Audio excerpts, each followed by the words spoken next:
Chair call this particular meeting to order and crave your indulgence to invite him to the podium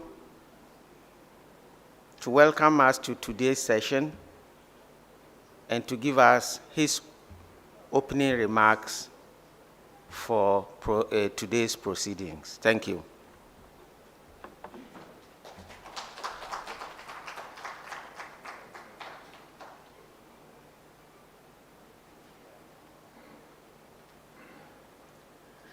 Good morning, ladies and gentlemen.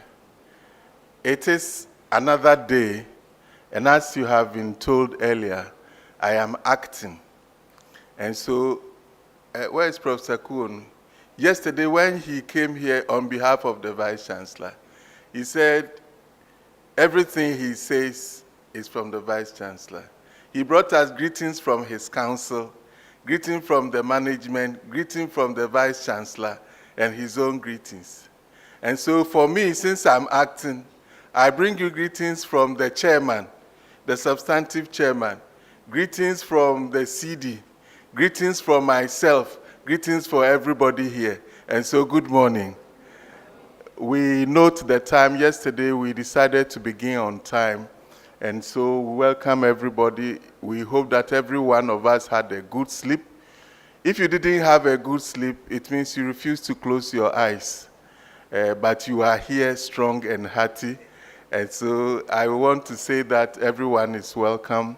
It is yet another day towards our drive towards having a good environment to live in and to have climate justice in the world, and especially for those of us in this side of the world in Africa.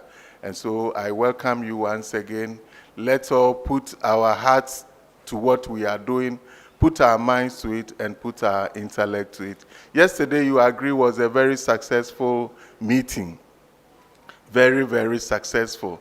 And we hope that concluding today will bring us a lot of experience and knowledge and information sharing, which we can send to the world. I liked what happened yesterday very much. I learned a lot from Prof's presentation and then from the panel discussion. And I hope to learn a lot today too. And so let's talk to each other, let's communicate, let's share and know what we can move forward. On this note, once again, I welcome all of us. I thank you. Odemsi is in. So the late Kojo Mensah, because he has arrived here late. Kojo. When he said the late, I felt I was dead. Please, I'm alive. But please, let's give it up for Prof one more time. Let's appreciate Prof. And how many of you had a wonderful time here yesterday? Please show by hand if you had a wonderful time. Yeah, I know I did. I had a very educative as well as informative time yesterday. And it's all because of the minds that are gathered here to make sure that we have this all-important conversation. So ladies and gentlemen, please put your hands together for yourself one more time. Because we are, because you also are here.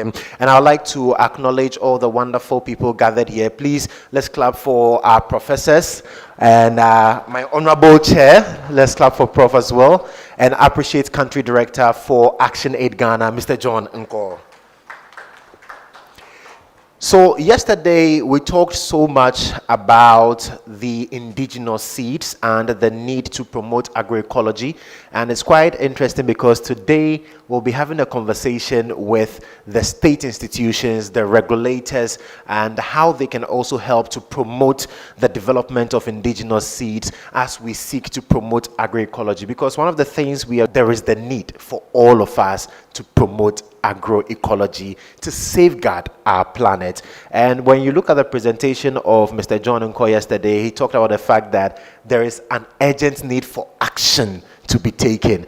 And so we are the action takers, and we will take that information down to the grassroots. And today we also have some wonderful presentations, and I'm really excited that we are sticking to time because we'll be able to get out of here also early.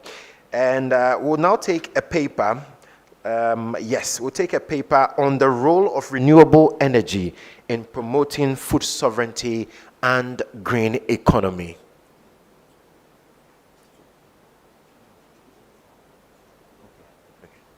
Okay.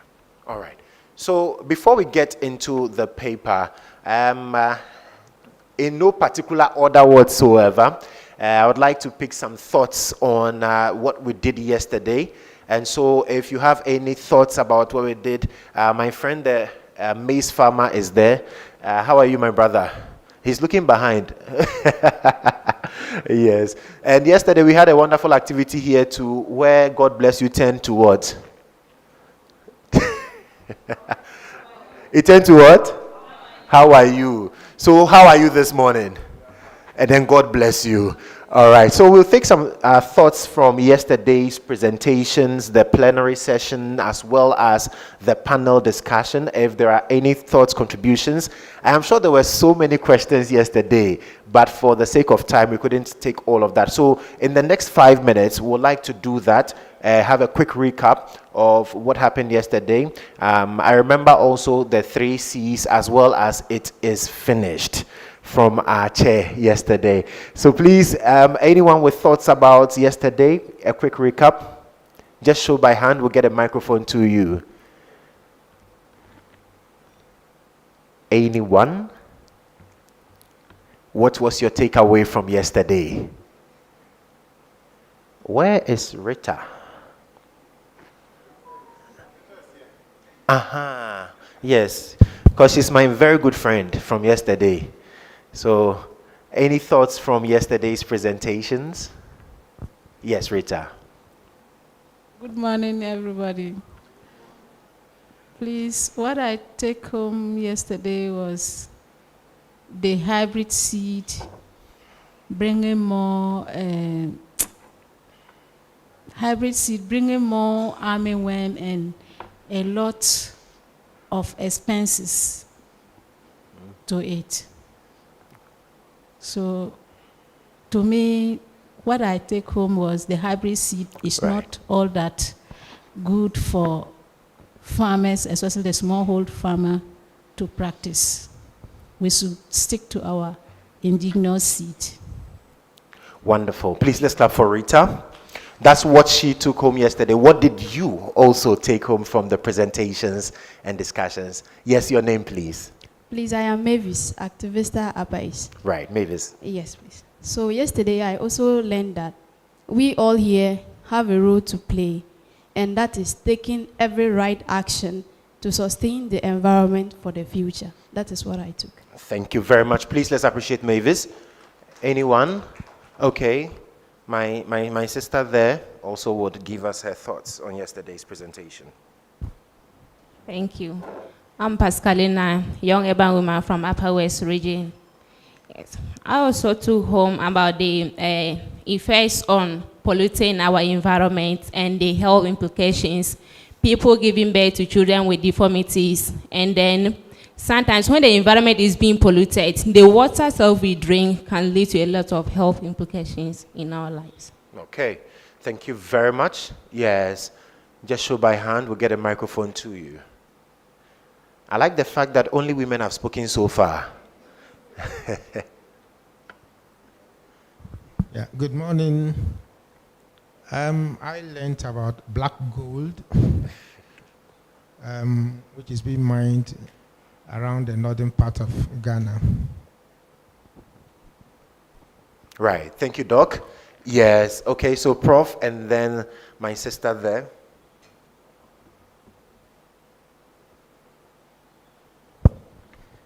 So I also learned that transitioning to renewable energy has great potential for sustainable development and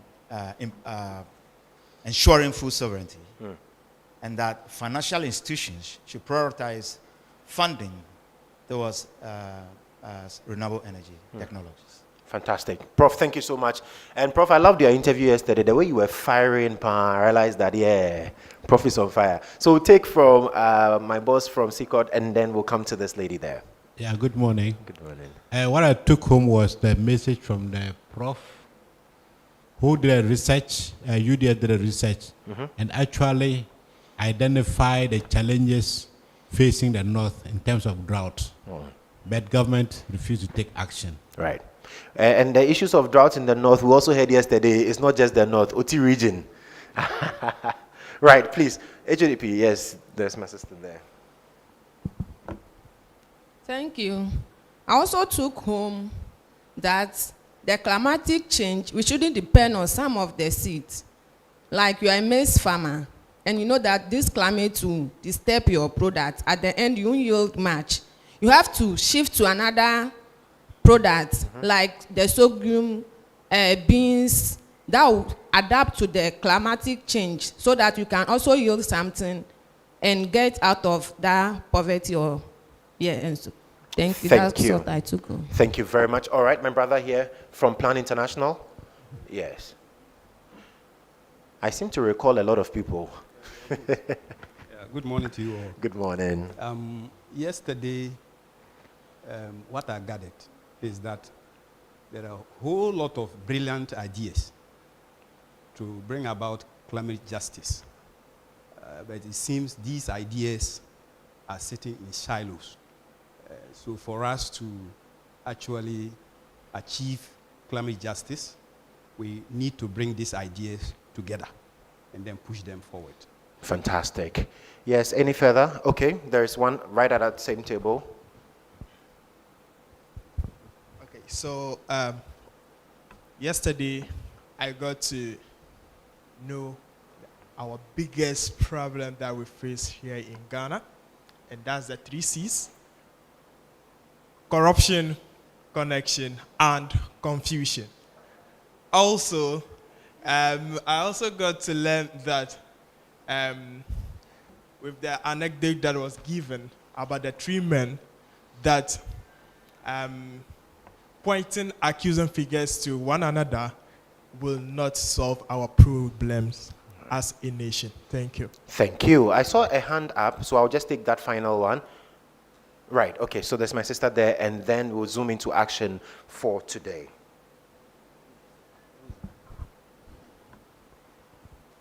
Where's the hand? Yes, Hello, good morning. Good morning. So I took home these few things, that climate finance should be channeled to agricultural opportunities instead of fossil fuels. And also, as a nation, we have to be more serious with what we say, and that would help us to implement the things that we say as a nation and move forward. Thank you. Thank you. Can we please clap for all of us? I mean, wonderful, brilliant submissions. And I'm excited to hear all of these because it tells me that we really paid attention yesterday. So today we are going to add on. But before we do that, I want to ask, okay, I'll come to CD, but I want to ask a question. Yesterday, during lunch, we saw some tomatoes that I want to find out, are they Burkina tomatoes or Ghana tomatoes, based on the taste? Can you tell me? They were Burkina. Oh, okay. Alisa, we'll talk to Alisa. All right, so let's please give the final word to Mr. John Nko, Country Director for Action Aid Ghana. Then we zoom into the session for today.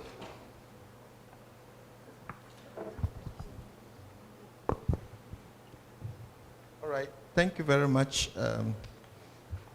Just to associate myself to what has already been said, but there are 2 critical issues I want to add. The first has to do with the fact that yesterday a very strong point came up, drawn our attention that in all these advocacy actions that we are pushing, we should be thinking a lot more also about addressing the issues along the value chains. So for example, if we talk about agroecology and we are calling on government, to invest a lot more, use policy instrumentality to channel a lot more resources to agroecology. How about the value-added aspects? How about the production aspects? How about the marketing aspect? How about the processing aspect? How about the input aspects? And so for those of us who will be writing the communiques, it will be good to amplify these dimensions going forward. Secondly, there is also the important clarification about the GMA law. And so that is critical in addressing our narrative so that we are putting the issues as clearly as possible and as succinctly as possible so that we do not run into some possible challenges, misinformation, and as the president says, disinformation. So this is what I just want to add. But finally, to then say that we humbly requested our senior brother, the VC of UESD, to step in for the chair. The chair is back. It's only fair for us to ensure that the VC UESD hands over to the VCUDS and the substantive chairman. So, chairman, you are welcome. On this note, colleagues, I hand over to the chairman. Right. So we take brief remarks from the chair himself, and then we fire. Okay. Thank you so much.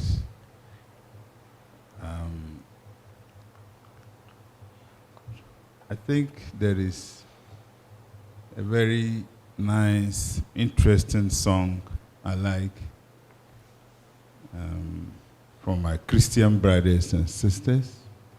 And since today is a new day, we can say a bit about that. I'm happy during the recap, participants are indicating that there is a learning process that has taken place. So that is very interesting. And this is how it goes. Do something new in my life. Please, can we help him sing along? Something if your voice is as bad as mine, don't. In my life. Something new. Somebody has changed the key. In my life. Oh God. Do something new in my life. Something new in my life. Something new in my life. Oh Lord. Thank you so much. Action 8. You are doing something new in our lives. Thank you very much. And I'm sure that by the end of today, we should have the Action 8 choir. And the conductor will be Prof. Chair himself. But please, let's give it up for Prof. Chair. Prof. Chair, thank you so much for that wonderful energizer and setting the tone for the conversation today. And so we'll delve straight into action. And please, we'll crave your indulgence that during the presentations, we want every single little attention to be paid to the presentation so that we can make very meaningful contributions and ask questions. Kwesi is quiet. He's been quiet the whole of this morning. Kwesi, how are you? You are fine, eh? Are you? All right, so ladies and gentlemen, it's my singular honor to invite now to give us the paper on the topic, the role of renewable energy in promoting food sovereignty and green economy, and no less than the acting Pro-Vice Chancellor of the University of Energy and Natural Resources. Ladies and gentlemen, please shall we welcome Professor John K. Kojo Kuwono. Kofi Mensah Kuwono. Aha, please, let's give it up for Prof as he takes it to present the paper.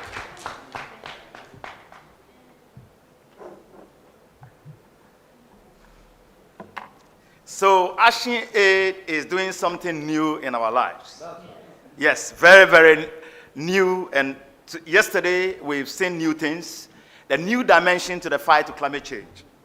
We have moved from a little more of background adaptation policies But now we're looking at renewable energy, which has it's tilted more to mitigation and so on and so forth. So we looked at all those stuff yesterday, and today we are proceeding. You see the title, so interesting. Shifting the finance from funding fossil fuels and industrial agriculture to promoting food sovereignty through agroecology and indigenous seed development. If we are able to hammer more on this, I think it will solve a lot more of our problems today in Ghana and Africa and globally. And so I bring you greetings once again from my Vice Chancellor and management of the university and the council of the university. There is a council meeting going on now, but I'm here because I deem it a great privilege for the University of Energy and Natural Resources to be invited to this important program. VC of UDS, Professor Chair, Country Director of Action Aid Ghana, VC of UESD, distinguished guests, fellow researchers, esteemed colleagues, friends of the media, ladies and gentlemen. Our gathering here at the National Climate Conference, organized by the Action Aid Ghana, is a true reflection of our collective commitment to addressing the pressing challenges of our time. Climate change, food security, and sustainable development. And as we stand at this pivotal moment in our fight against climate change, we must recognize that the challenges we face are not just environmental, they encompass economic, social, and cultural dimensions that demand our attention. And so, the topic given to us today is the role of renewable energy in promoting food sovereignty and a green economy in Ghana. As part of the theme, this topic is carved out for a presentation and discussion. Today, I'll discuss the crucial role that renewable energy plays in promoting food sovereignty and fostering a green economy, particularly in the context of Ghana and the broader African continent.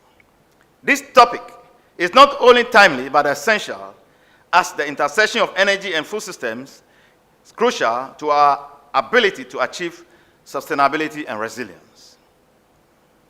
The rest of the presentation is structured as follows.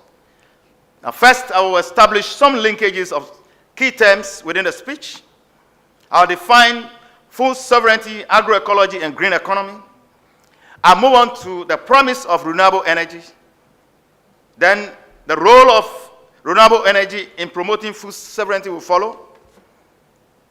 Then we'll talk about the green economy agenda. I'll follow up with the challenges and the way forward, and provide some concluding remarks. So we just want to know what are the linkages within the system.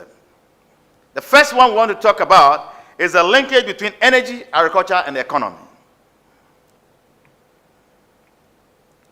And we know that there is some intricate relationship between energy, agriculture, and economy.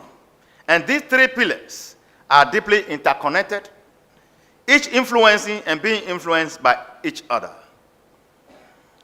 In the face of climate change, these relationships become even more critical. And so we see that kind of relationship, agriculture, energy, and economy, in brief. The second one is energy in agriculture. Modern agriculture is energy intensive, and from irrigation systems to processing and storage facilities, energy is required at every step of production. The third one is agriculture and economy. Agriculture remains a cornerstone of Ghana's economy, employing a significant portion of our labor force and contributing substantially to our GDP.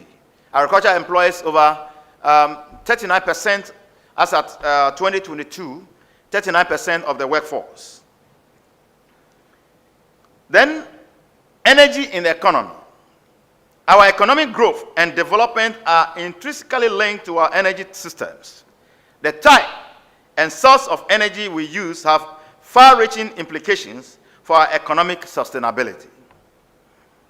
In a world where industrial agriculture heavily relies on fossil fuel, we witness significant environmental consequences, including increased greenhouse gas emissions and biodiversity loss. This industrial model often prioritizes profit over people, leading to social injustices and weaken local economies. To counter these trends, we must embrace a more sustainable approach that prioritizes food sovereignty through agroecology, the preservation of indigenous seeds, and the promotion of renewable energy. I'll quickly move on to highlight a bit on what we mean by food sovereignty, what does the term agroecology means, and what does the term green ecology means. Now, food sovereignty refers to the right of communities to define their own food systems.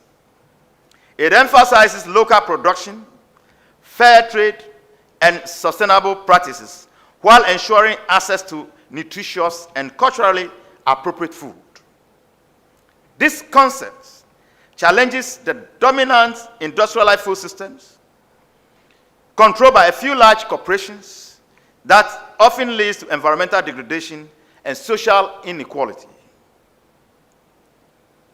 Agroecology. Agroecology generally is an approach that integrates ecological principles into farming practices.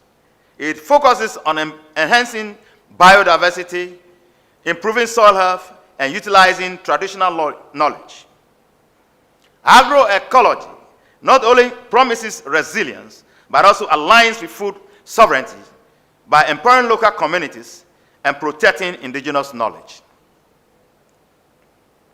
What can we say simply about green economy? A green economy aims to improve human well-being while significantly reducing environmental risks. It focuses on sustainable development through policies that promote renewable energy, green jobs, sustainable agriculture, and biodiversity conservation. I move on now to what renewable energy holds for us as a country. So the promise of renewable energy. Renewable energy offers a transformative solution to many of the challenges we face. The first one is to reduce carbon footprint. By transitioning to renewable sources like solar, wind, and biomass, we can significantly reduce greenhouse gas emissions from our energy sector. The second one is energy independence. Renewable energy can provide reliable power to rural areas, reducing dependence on centralized grids and imported fossil fuels. The third one is cost effectiveness. While initial investment may be high, renewable energy systems often have lower operational costs in the long run. The fourth one is job creation. Renewable energy sector has the potential to create numerous green jobs, contributing to economic growth and sustainable development. I'll now look at what are the roles of renewable energy in promoting food sovereignty. The first one is reducing dependence on fossil fuel. For instance, solar panels can power irrigation systems, greenhouses, and cold storage facilities. Wind turbines can provide reliable supply of electricity for agricultural operations, and the conversion of agricultural waste into bioenergy supports our circular economy. Second is enhancing resilient agricultural practices. In the area of precision agriculture, renewable energy systems enable farmers to utilize smart technologies for optimizing resource use. For example, in the area of irrigation, planting, and so on and so forth. Cold chain solutions, solar-powered refrigeration units help preserve food quality and reduce post-harvest losses. The third one is promoting localized food systems. In that, decentralizing energy systems through renewables enhances local food markets, and community-managed renewable energy projects support cooperatives and smallholder farmers. We have a project at Solar on the way to Wa, and that project is in the community, it's in the school, and the farmers who have access to it, the communities are having access to it for the generation of electricity and other purposes. So localizing these renewables, biomass, and so on in the communities provide opportunities for farmers and the whole community to benefit and to own it and be able to maintain it. The fourth one is powering irrigation. Solar-powered irrigation system can increase crop yield and enable year-round farming, reducing dependence on rain-fed agriculture. The fifth one is processing facilities. Renewable energy can power local processing facilities, allowing communities to add value to their agricultural products. 6, resilience to climate shocks. By reducing dependence on fossil fuel, renewable energy makes our food systems more resilient to fuel price shocks and supply disruptions. Now we move on to see how this is linked to our agenda of a green economy. A green economy empowered by renewable energy is low carbon, resource resilient, and socially inclusive. There is a need to pursue the green economy agenda in the following ways. 1, sustainable industrialization. In a sense that renewable energy can power our industries, our cement factories, drink factories, juice factories, reducing their carbon footprints while maintaining productivity. Circular economy. 2, bioenergy derived from agricultural waste can create a circular economy where waste becomes a valuable resource. We are converting waste, agricultural waste at Jankoba in the Ashanti region. We have a site there as the University of Energy and Natural Resources. We also have a site at Solar on the way to Wa. They are all European-funded projects. And currently, we have a site at the University of Energy and Natural Resources. We just received equipment worth 2 million euros to be able to power and convert this agricultural waste into energy.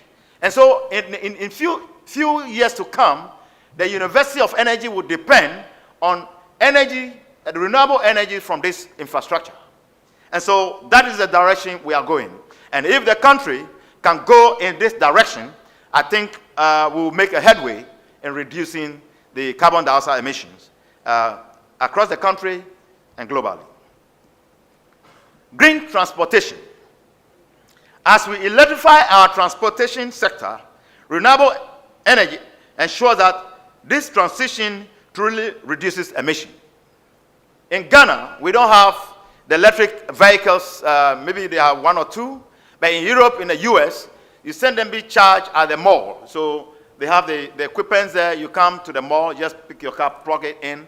After shopping, you go for your car, it's already charged. Or you go somewhere else and do it. So in Europe and in America and other parts of the world, you see a lot more electric cars. And so this is the way we have to go. And the right policies and framework and support, political support is needed in this direction to make this happen. The fourth one is ecotourism. Renewable energy can power ecologically friendly lodges and sustainable tourism initiatives, creating new economic opportunities. Fifth, job creation.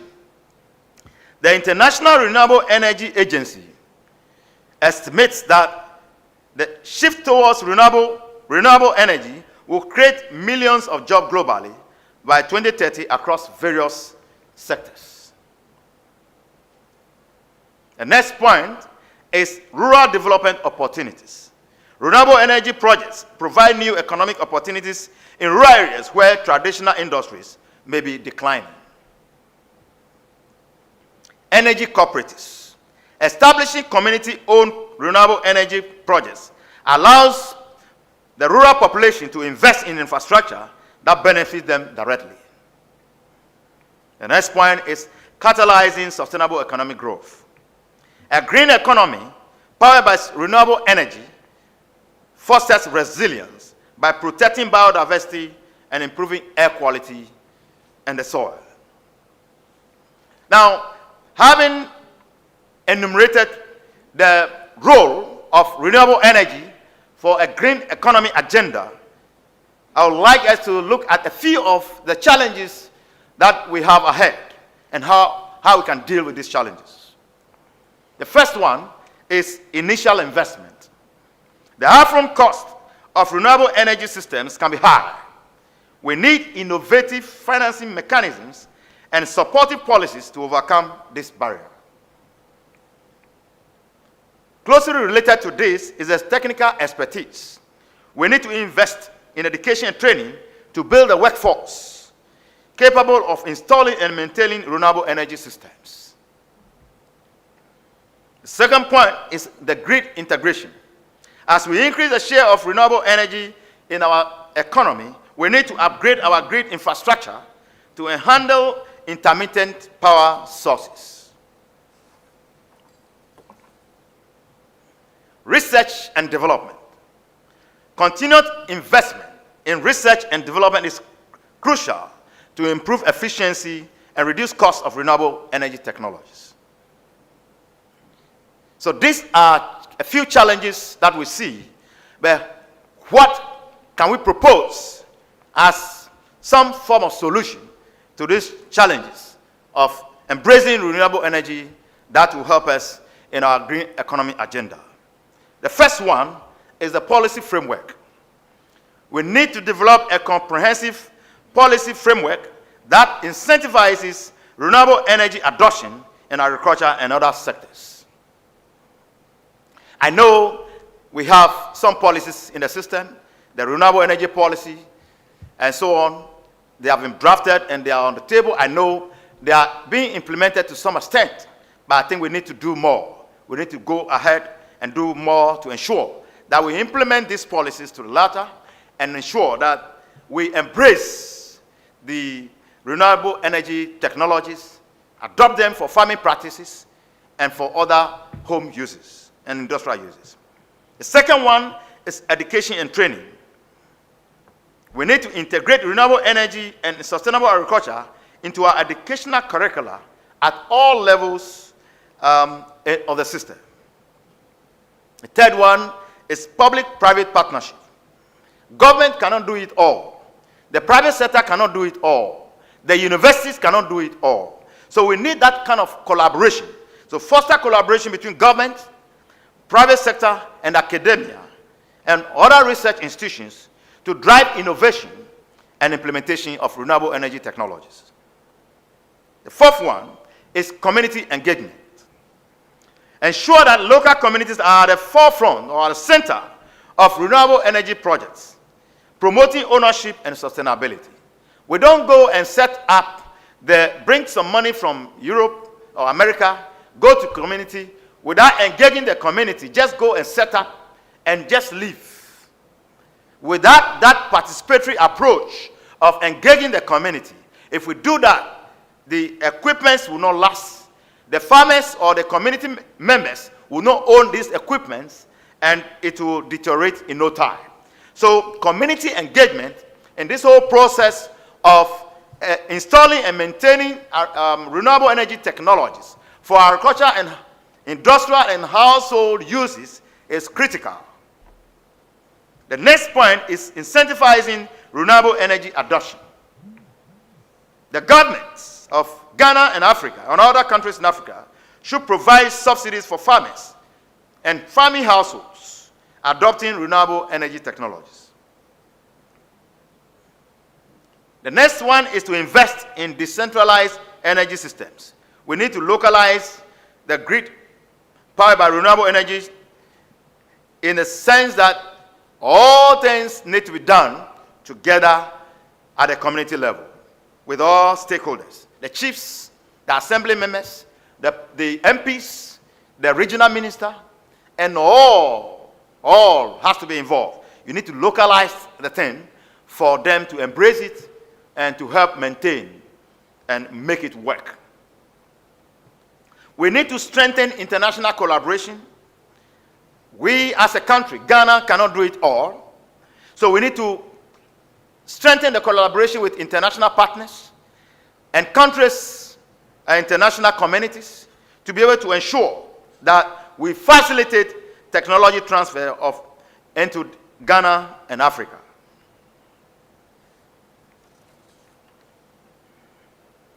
We need support, research, and innovation.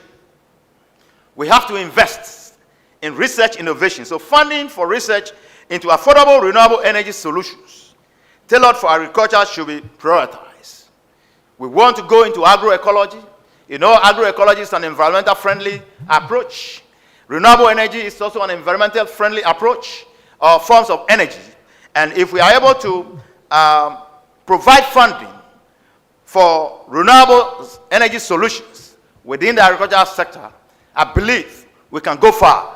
We can achieve that objective of ensuring that renewable energy plays that role of improving food sovereignty and green economy, not only in Ghana, Africa, and across the globe. I'd like to conclude with a few words.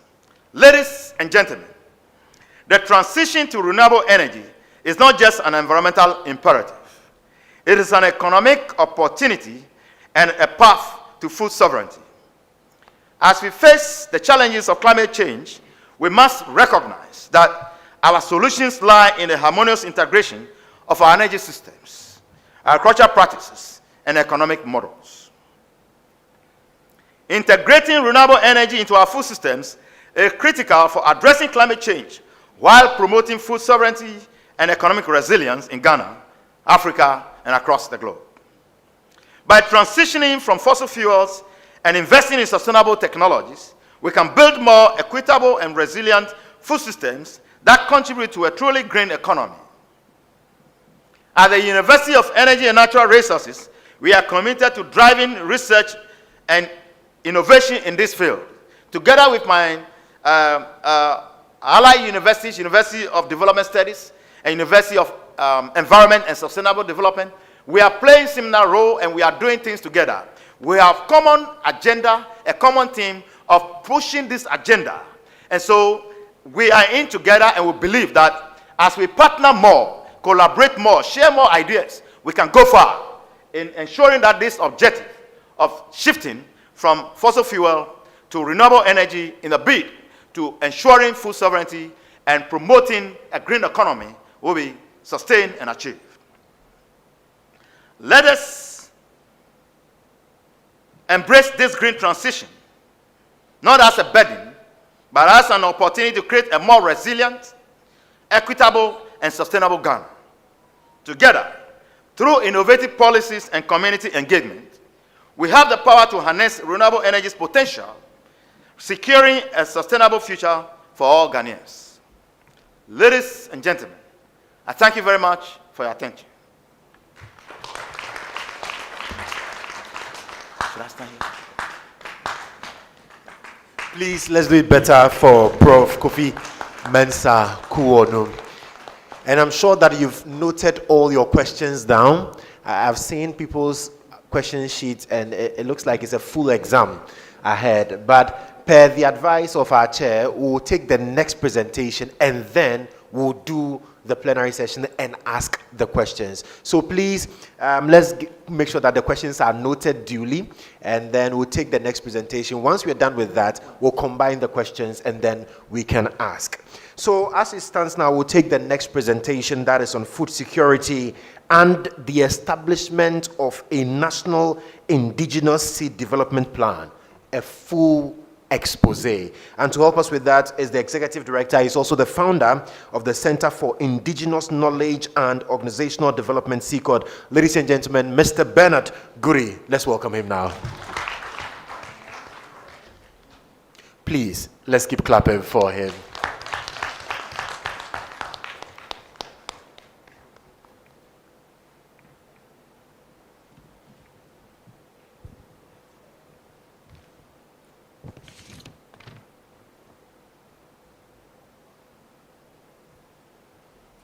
So as Mr. Guri prepares to take us through his presentation, we would also like to remind us once more that we need to pay critical attention to all that has been said here so that we'll have a proper appreciation and then be able to ask the questions that would trigger conversations here, because this is a knowledge-based gathering. We are putting ideas together and we are moving a force. And so Mr. Guru will be joining us shortly with his presentation, and while he makes his way here, we all need to pay critical attention. Also note the questions that we would want to ask down, so that right after the presentation we'll open the floor for the questions. And Mr. Ben-Guri will be helping us with food security and the establishment of a national indigenous seed development plan. He has a full-blown expose on this. So today he's taking the job of the journalist and he will give us that expose. Ladies and gentlemen, please, once more, let's welcome Mr. Bernard Guri.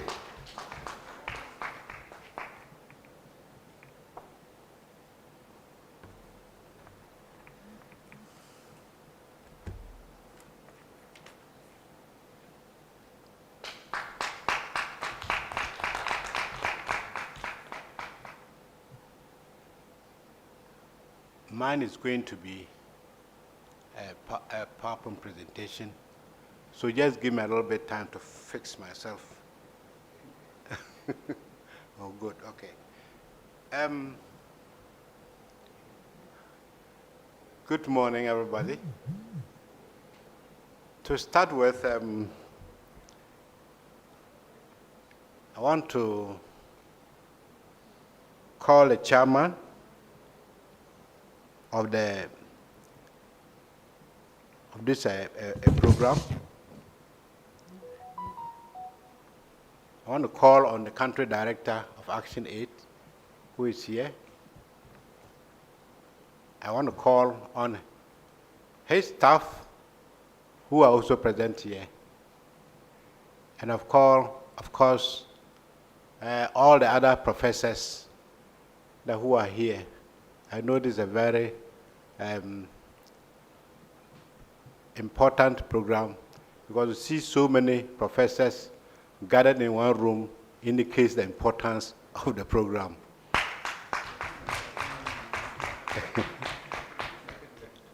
I bring you greetings from the chairman of my organization, who is also a professor, Professor David Miller. I'm sure a lot of you know him already. Yes, he sent you greetings for this particular occasion. I think, as I said, my presentation is on the topic security, food security, and the establishment of a national indigenous development plan.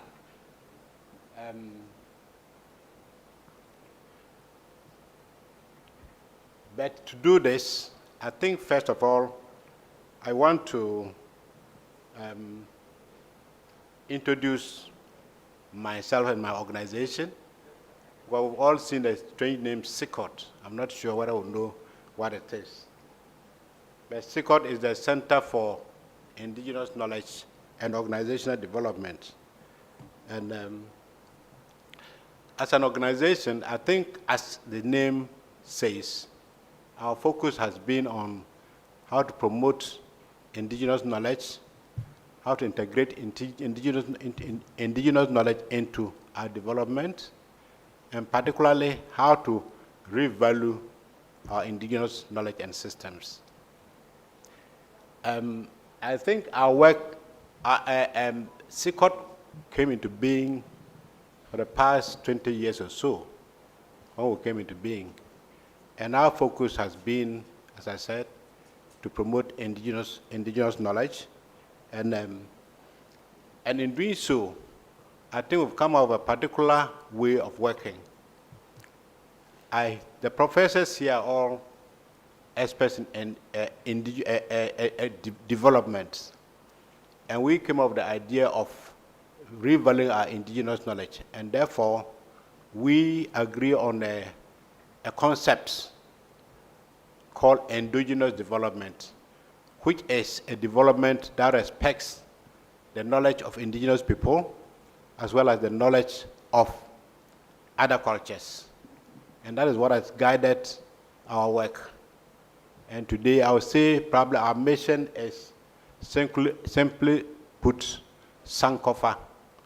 I'm sure a lot of you Ghanaians have heard this word Sankofa, which simply means that we should not forget about our past, and we should bring our past in order to pave the way for moving forward. And that has guided all our work from the beginning in the area of agriculture, food. It is what has guided our work in the area of community mobilization. That has guided our work. And so that's what we are. And we are collaborating with a lot of organizations here in terms of bringing indigenous knowledge into whatever we are doing. Yeah, so to start with, I think we've seen the heading, the title, but just to give a quick overview of what you should expect at the end of this program. We will be giving a kind of overview of food security and food sovereignty. I think there is a bit of confusion about the difference between food security and food sovereignty. So I'll attempt to give clarity on the two terminologies. I'll also attempt to bring to fore the importance of indigenous seeds in particular. I also try to give an understanding of climate resilient and sustainable agriculture, which I think is the center of this discussion here. And I'll try to come with some case studies of some indigenous seed institutions in Ghana. I also look at the challenges to implement a seed development plan, because my assignment is to assist us to see the way forward in coming up with a seed development plan, an indigenous seed development plan. So look at the challenges that are involved that can emerge from there, and propose some strategies for implementation. So there's no need designing a plan and then you cannot plan it. So I propose some strategies for doing that. And then we may come to some conclusions and questions and answers. So this is what I propose for my implementation. Yeah, so to start with, I must say yesterday was a very important session for me, because I think we've got a lot of issues I'll be raising here were already raised, and I think very much covered. So I might be bringing them up again in my presentation. So to start with, let's look at the concept of food security and food sovereignty. To start with, we want to look at, in this presentation, the focus will be to look at definition and the importance of the two terminologies. And of course, we want to look at the indigenous, why indigenous seeds matter for sustainable agriculture. And the last of it, the objective of the presentation is to explore the establishment of a seed development plan that aligns with food sovereignty and climate change, climate resilience.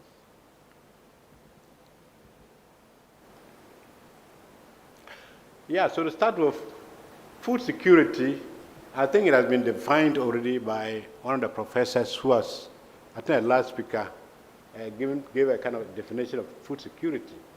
But for this purpose, I think food security for us refers to the condition where people have availability. They have availability to food, they have accessibility to food, and they have the stability of the food supply. Take note, when we come to food sovereignty, you will see the difference between food security and food sovereignty. And in doing so, we'll try to look at the current challenges dealing with food security. And you'll find that the issue of climate change, since yesterday we've been talking about climate change and the impact on our food system as well as seed development. So climate change is a big issue when it comes to food security. Our population growth is a big issue. I think by today, our population of Ghana should be hitting 30 million plus. So that's a challenge to food security. And of course, loss of biodiversity, maybe the most important of all, because you can see that our food, the range of food available is reducing because the number of crops that we're growing is also reducing. I think now the ministry now promotes only, I think about 5 crops that's given official recognition. But a lot of them that are indigenous crops and indigenous foods, which are very important for food security, is lost, is missing out. So that's a challenge for our food security. And we should also think about the importance of indigenous communities and this particular presentation. Because for indigenous people, the focus of food security is on self-sufficiency. They want to be able to feed their communities. They want to have access to nutritious food. And that's why we find that in communities, they are very particular about what they eat. They don't eat the food like the junk food that we eat in the cities, you know. And also, cultural preservation is very important. I think yesterday it came up quite strongly. The food is also about their culture, you know. It's about their cultural identity. So the importance of indigenous seeds, I must say, number one, I think you all know it very well here, because from your presentation yesterday. I think for genetic diversity, our local seeds are a source of diversity. As I mentioned today, I think the government is only promoting about 5 crops, but the rest of the crops, you know, the indigenous seeds that we have in our local communities are all getting lost, and therefore that is a big problem for seeds development. And the cultural significance that was emphasized very well yesterday. You know, in Ghana, a lot of us are identified by the food we eat. The Ashanti man, if he doesn't eat fufu, he hasn't eaten food. The Northerner or the Dagati man, for that matter, if he doesn't eat his dessert, he has not eaten food. You ask him, you tell him he hasn't eaten any food. And so for us, culture is very important in local traditions. It's very important for the kind of seeds that we are promoting. And of course, environmental resilience. I think for adapting to climate change, it's very important the kind of seeds that we have. I think the examples the Prof that gave yesterday of the crops, of the impact of the drought, or the dry drought. Whilst some crops died out, they dried out completely. There are still many, like millet, that survived. And that shows the importance of local seeds to the environment.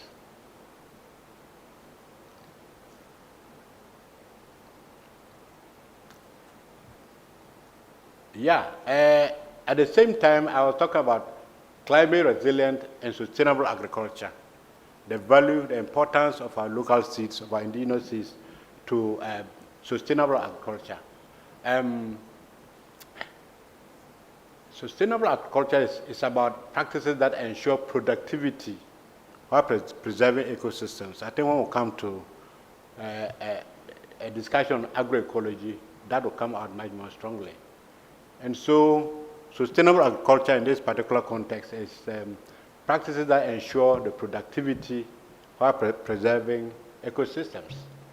And of course, for sustainability, indigenous knowledge is very important. And most of our farming systems, our indigenous farming systems, emerge from our traditional knowledge systems. Depending on where we come from, the locality that we come from, it influences the kind of agriculture or the kind of food we grow. Of course, adaptation to climate change for families rural communities, it's very important. Indigenous seeds stay critical role in mitigating climate change. Just as we saw yesterday from the presentation from Prof, we find that in order to sustain our lives and look at particularly our food systems, those that did not use indigenous seeds died out. For example, those that depended on crops like maize, you know, which is foreign to our culture actually. Maize is not. But if you still look at the seeds like the indigenous seeds, maize, sorghum, and millet, and bambara beans, and all those, whilst all of them, the other crops perished, these crops survived. You know, so it's very important. Now look at the issue of the question of agroecology. I know Action 8, the focal issue here is to we're looking at indigenous seeds in the context of agroecology. How do we promote agroecology? So I want to explain a little bit what agroecology means for us, for this particular case.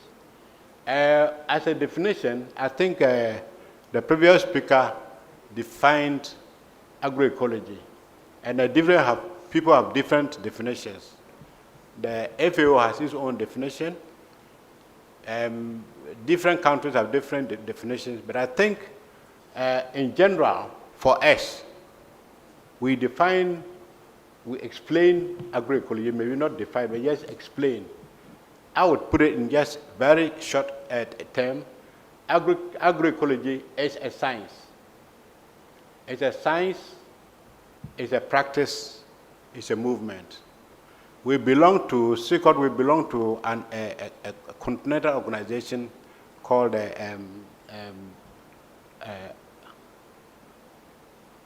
AFSA, Alliance for Food Sovereignty in Africa. And what we do is to see how we can come together as Africa to look at a sustainable way of looking at agroecology. And our definition has been, we define it as a science, as a practice, and as a movement. Why do we call it agroecology as science? I know yesterday, my friend Kwesi or Kofi yesterday was very insistent on science, which is very important, you know. But we see science as it's a science that builds on constant research by local communities. So it's not only about a science that is constructed in our laboratories and maybe from Western conceptions, way of conception, but our farmers, every day, it's a way of life for them, and they come out of their own science, you know. And so it's science, of course, but although the other science is there, agroecology is about community science. It's a practice, in a way.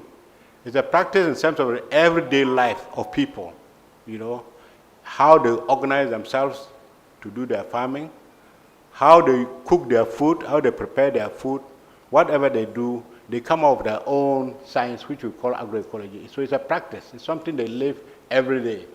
And it's a movement because it's also about, as you see, the difference between agroecology and food sovereignty and food security. Because as a movement, it's about organizing. Communities are capable of organizing, and they do that continuously, organizing themselves to question. In food security, it's just about access to food, and maybe the quality of the food, and when it is available. But I think as a movement in agroecology, it's about communities being able to mobilize themselves and ask why. I know yesterday, for example, this professor gave the case of climate change and how it's affecting communities, especially in the north and the OT regions. I think it came out very clearly that science or the scientists have come out clearly to identify the problem early enough. But why nothing was done about it? It's not something we should just take for granted, normally, you know. It's, so as a movement, people should mobilize and ask questions. It's not just about supplying us of fertilizers and all those things, and we're happy. We should ask, why? Why didn't government take action? So that's what agroecology is all about. It goes beyond just food security. It goes into even questioning why we can't have food. It goes into questioning why we must farm in a certain way and not in our own way. And so in that wise, agroecology is also a movement. Yeah. Now let's quickly look at the key components of a national indigenous seed development plan.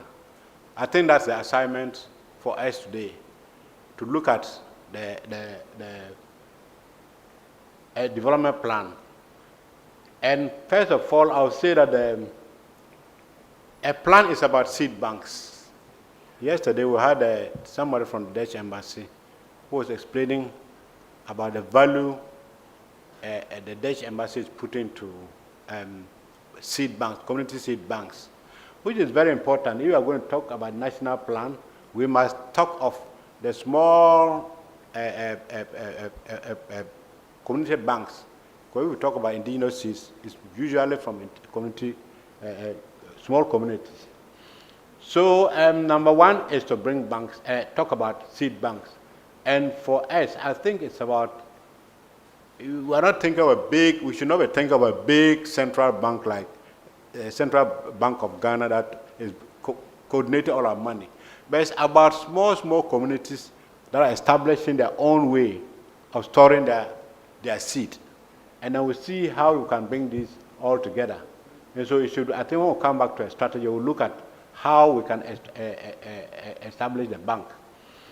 Of course, it also has to do, very important, about research and development.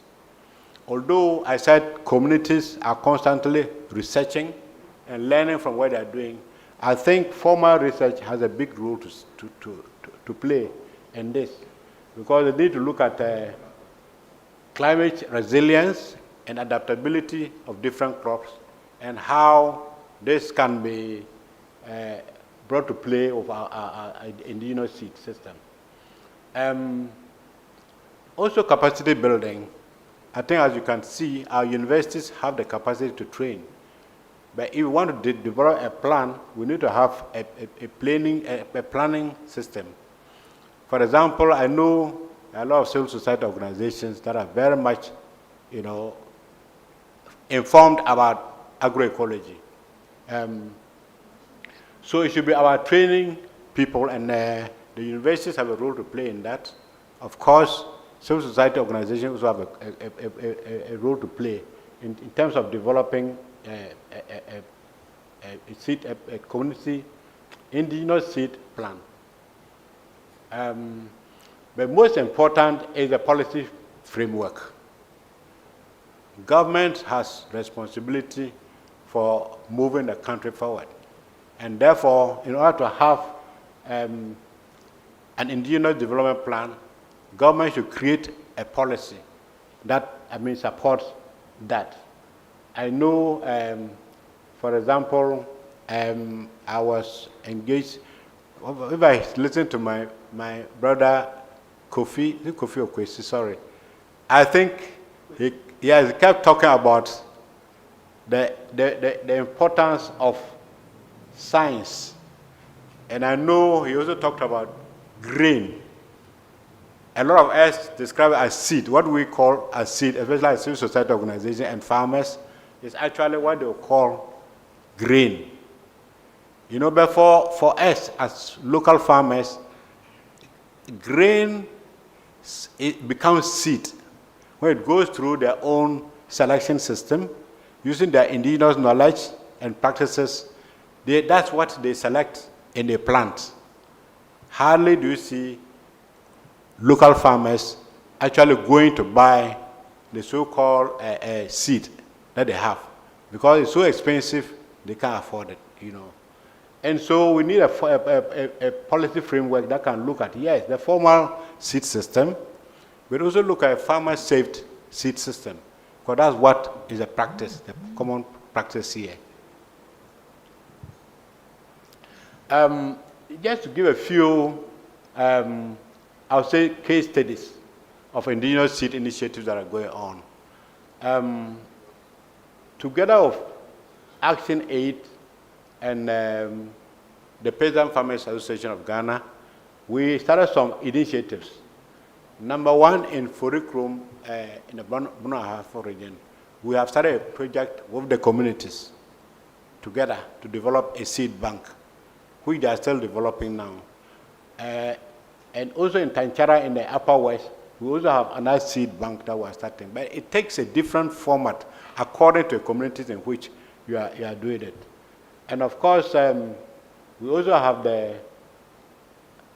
as I said, we have the seed banks, a pilot seed banks by the peasant farmers, by SICOT, by Action Aid. And so we have this idea of a Ghana agroecology movement, where we have brought farmers together in different regions, different ecological zones, to develop their own agroecological practices. And we have come together into a movement.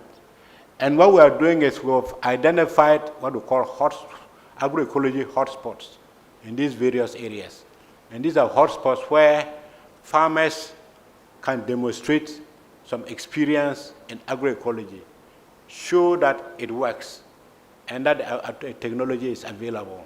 So in addition to that, we are thinking of setting up pilot seed, local seed projects in those areas, where these seeds can be accumulated together and then redistributed, shared by the usual farmer exchange systems.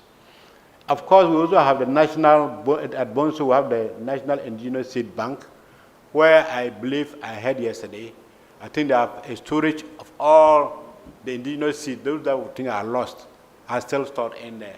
I even heard somebody explain yesterday that some of those seeds are lying under the ice somewhere, so that one day when we need it and it's all lost, we can always go back to it. So I think this is going to form part of the seed plan that we're talking about, you know. And the examples I was showing here is, this is the example of the seed bank, together with the community in Forikrum that we've established. Now, what we notice is that they're using bottles and other receptacles to store their seed. And they also have the in situ, ex situ farms. They have a farm in which they grow the local seeds that they have. They plant it, they harvest it, and then they store it here. And then any farmer that needs local seeds can always go to have access to them. So that's one example that we're doing as a pilot. Our hope is that one day, from the agroecology hotspots that we're testing these seeds, we can accumulate them into one big local seed bank. Yes, this is another form of a seed bank. As I said, for local farmers, they are researching every day. And in terms of their local seeds, if you look very well, it's not very sharp. But you find that it's a typical local house in the Upper West. It's a community called Tanchara. And you find that the buildings are helped. Indigenous knowledge is inbuilt in their lives.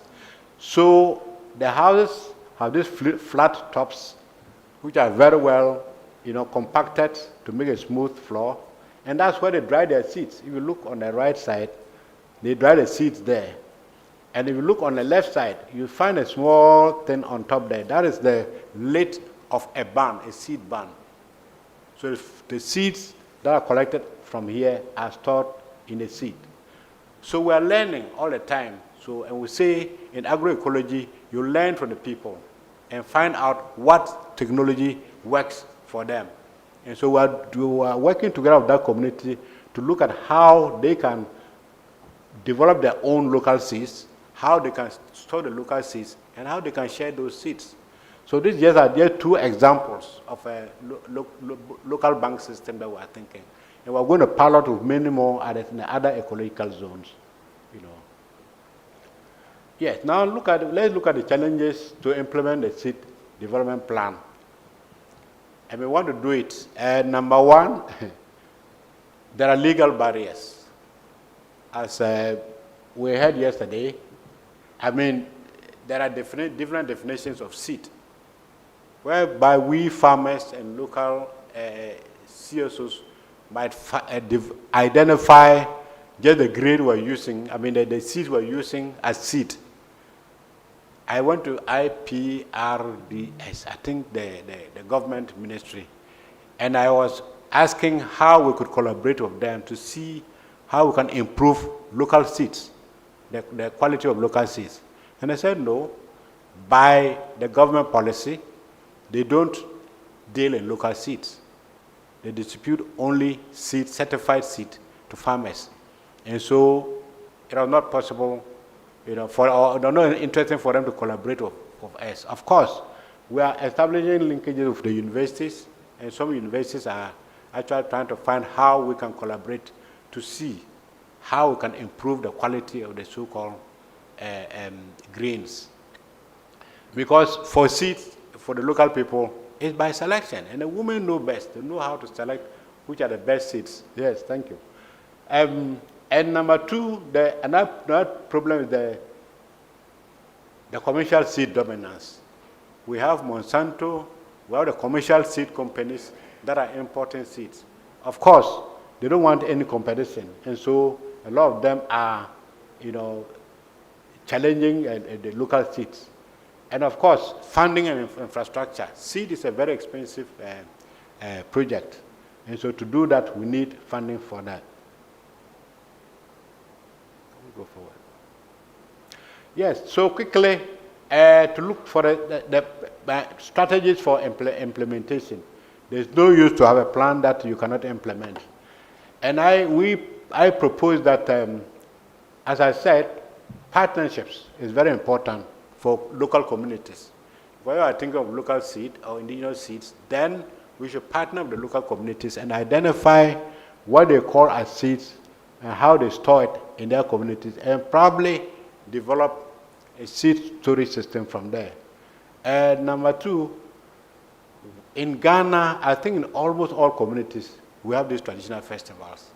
And we have found that for us at Sikot in particular, festivals are occasions that we can have seed exhibitions where people don't just go and eat and drink and be happy, but actually exhibit, share the seeds that they are developing in those areas. So we think that could be an opportunity for us to accumulate seeds from a festival, and then as a way to build a bank, an indigenous bank. Of course, as I said, government policy is very important. The idea of farmer saved seeds. I think if it becomes as a policy, probably it's easier to have an indigenous seed bank to develop it from that. And then I also think that we should look at the sustainable development goals and see how we can align our national seed development plan with that. Yeah, so moderator, I think I'm done. I think probably it's very clear that indigenous seeds are very important, although others might think otherwise. But for our local people, for our local populations, that is the mainstay of survival. So I think to develop action aid to come up with a plan for indigenous seed is a very important thing.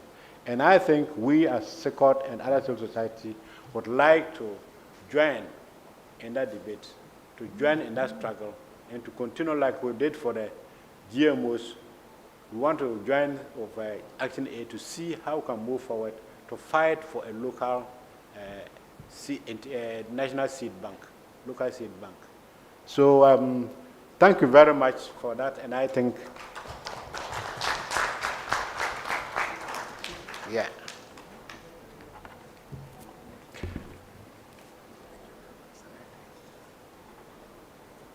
Thank you very much, Mr. Benguri. Please, let's appreciate him one more time. Right. So we'll be going for a coffee break shortly.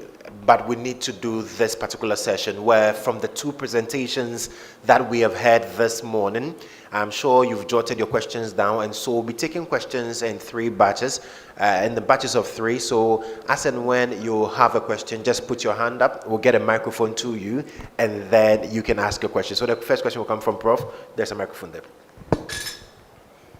Thank you very much. Kojo, is a little contribution I want to make to Mr. Jesus one presentation.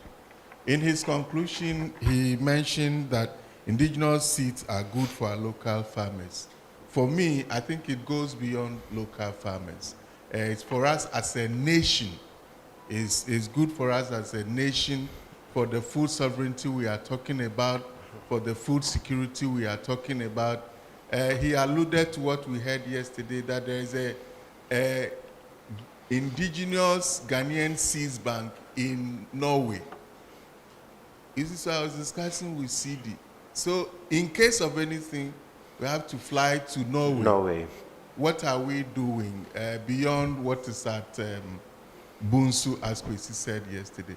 So we need to create the awareness as a nation that what we need to get must be for us as a nation, and it must be handy, available and accessible. Thank you. Thank you very much, Prof. All right, so we'll take questions now, contributions. If you have one, just put your hand up. We'll get a microphone to you, and then you can. In fact, there are microphones at the various tables. So, all right, so we'll take one from my brother here. Kindly put on the microphone, and then you can make your submission. Just press it once, it will come. Okay, so microphone sovereignty is not working there. All right. Thank you so much for the presentation. And some of the strategies that you laid out, they are very beautiful. But what the concern I have is, if you look at the issue of the indigenous seeds, we trying to promote it or upscaling the adoption of the indigenous seeds move beyond the seed bank system. Because if you look at the seed bank, it is fine. We can keep the seeds there so that if maybe the farmers need the seeds to grow, they can go there to do it. But we need to see how we can come out with a working relation with the research institution. Because if you don't continue to breed for the indigenous, that look for the germplasm of that particular seed that we want to keep, we are going to lose them. Because the breeder stations or the research institution need to continue to do their research and see how we can keep that particular variety. Because it is only breeding that we can continue to upscale or make it available. If not, if you keep it at a seed bank, maybe in the next 4 years, we'll go there and we'll not even find the seeds there again. Because we are not breeding to ensure that it becomes more available. So it is very, very important that the research institutions are involved in this process. Because other countries are doing that. It is just quite unfortunate that you went to PPRSD and they said they are not interested in the local seed. That is quite unfortunate. But I think there is still more to that, because maybe it is good that ActionAid have started this particular advocacy and other CSOs can join, so that if you begin to make more noise or talk more on this issue of developing the indigenous system, there will be a concern, because people are making money from the certified seed system. Because almost all the flagship project of government, the attention is on certified seed, because people are benefiting. Less attention is given, because I want to believe that even some of the indigenous seeds that we are promoting, we cannot even find their germplasm now. You need that germplasm to continue to breed, to make it available and multiply it into the system. And they are not there at all. Those that we keep in our seed bank at the community are just farmer-safe seeds. And in as much as we are talking about food sovereignty, we have to also pay attention to our food security. The food should be available and continue to be, enough for us to depend on, without even necessarily depending on importing from other countries. It should be available for all of us. And the only way we can continue to make it available, especially regarding indigenous seeds, it is a breeding. So I think maybe you have to look at that particular, the plan, how the research institution can continue to have interest in the area of indigenous seeds development, so that we'll make it available and farmers can continue to multiply to others so that the vigor will still be there. Right. Thank you so much. Thank you. So can we have two more in addition to that? And please, let's try and keep it brief so that we can accommodate more questions and contributions. Yes, please. Thank you. My contribution is to Ben-Guri's presentation. Okay. Yesterday I was telling Prof. Etoli, some years back, while we were in Tamale, Nyampala campus, UDS, there was this northern boy who was born in Accra. I'm sure he stayed all his life in Accra. So one morning, they were going to lectures and they were freshers. This boy saw donkeys. He shouted, "Hey, look at teenage horse." And one the Gumba boy said, "Chama, is this a teenage horse?" What I'm saying is that if indigenous seeds, we are to preserve them, largely it depends on we, the educated ones. And if we are to lose them, it depends on we, the educated ones. Why am I saying this? You realize that most of our kids today, if we take them back to our homes, for them to identify, in my area, you have millet, they have different names, but they may just call all of them millet. So once that indigenous knowledge is lost, the indigenous seed too will be lost. In fact, on Monday, which was a holiday, my son disgraced me. We have a tomato garden, and I was leaving the house. I said, "Oh, can you go and apply foul droppings to the tomatoes?" By the evening when I came, he has powdered them.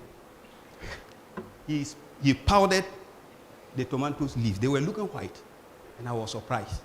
So what I'm saying is that all what we are saying here, if we are to succeed in preserving indigenous seeds, it depends largely on we, the educated ones, because the community also look at us. Okay. They see us as, let me say, the light.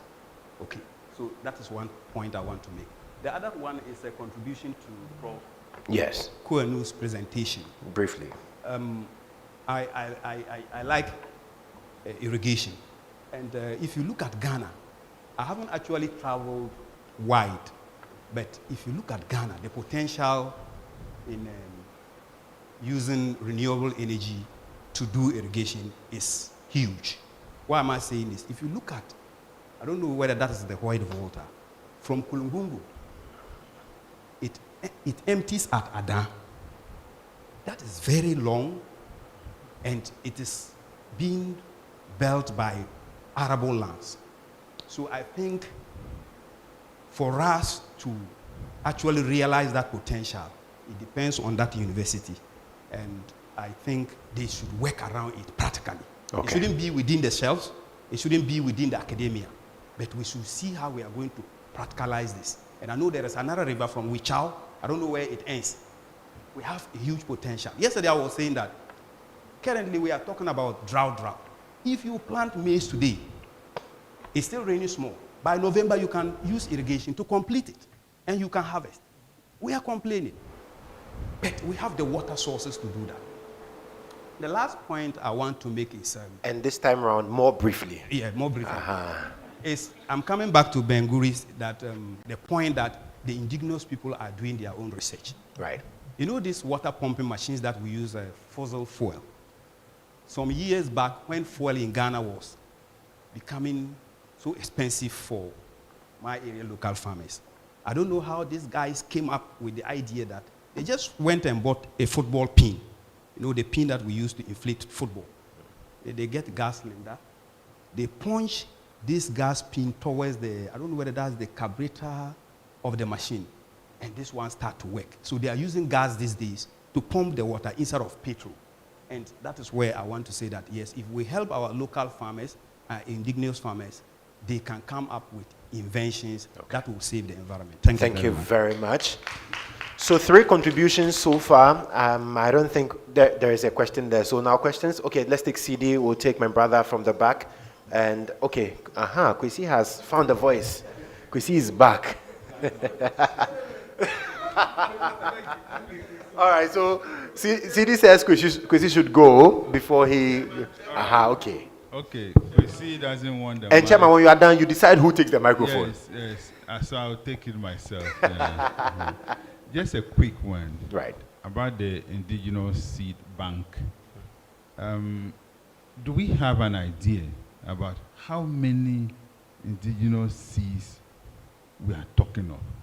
Are they 100, 115? Can there be an exercise to at least have an idea, a collection, so that we know the number and then where they are located before we talk about banking? That may help the process. So it's just food for thought. Right. I will give the mic to Kwesi, whether he likes it. Right. I'm sure Ben has taken notes of that. So Kwesi will take your question or contribution. Thank you. Thank you very much, Prof. And thank you, CD. In fact, I had noted that what do we call local seed? Would we say cocoa is a local seed? Looking at the history, how it came into Ghana, is cocoa indigenous? Is it a local seed? Tete Kwashi solo something, came to do something. Is it a local seed? So what is a local seed? Probably the definition, and then the catalog. I have written, do you have a catalog of what are local seeds? So we need to look at that. But quick ones, in terms of the challenges to food, Uncle Ben, I've written down what we call now overconsumption. You know, and I was trying to check the statistics.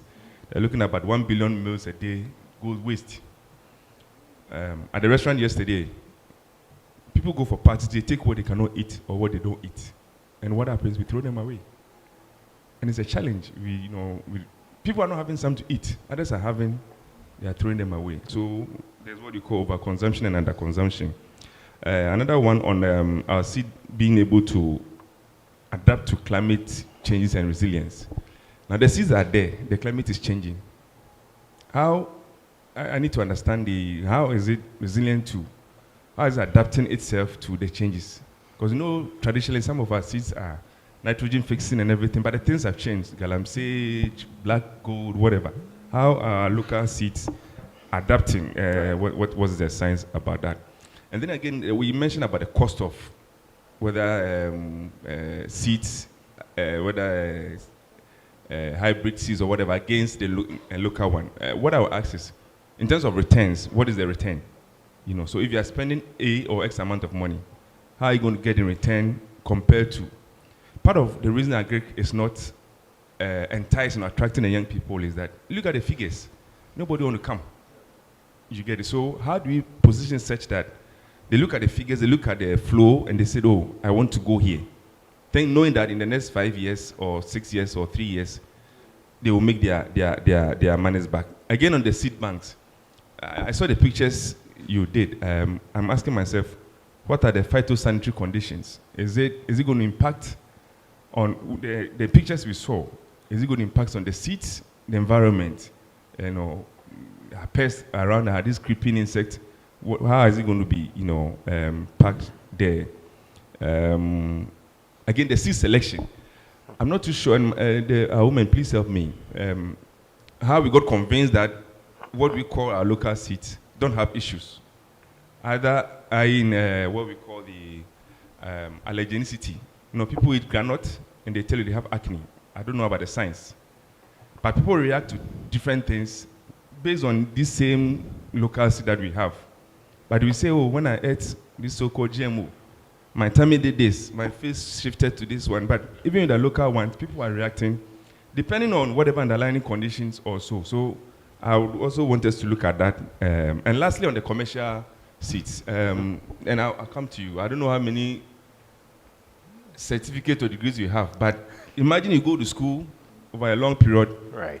SICOT come and say, come and work for me for free. Will you do that? Me? Yes. Free? Yes. No.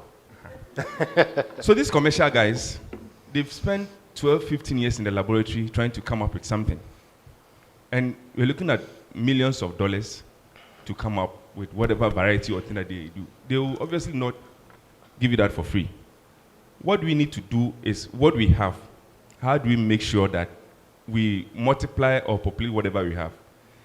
Indeed, all this GMO whatever discussion is a choice. They are not saying that this is what the way. It's one of the ways. We are coming from Tamale. Somebody who want to go to Africa world, Arik, road, whatever means. So it is an option.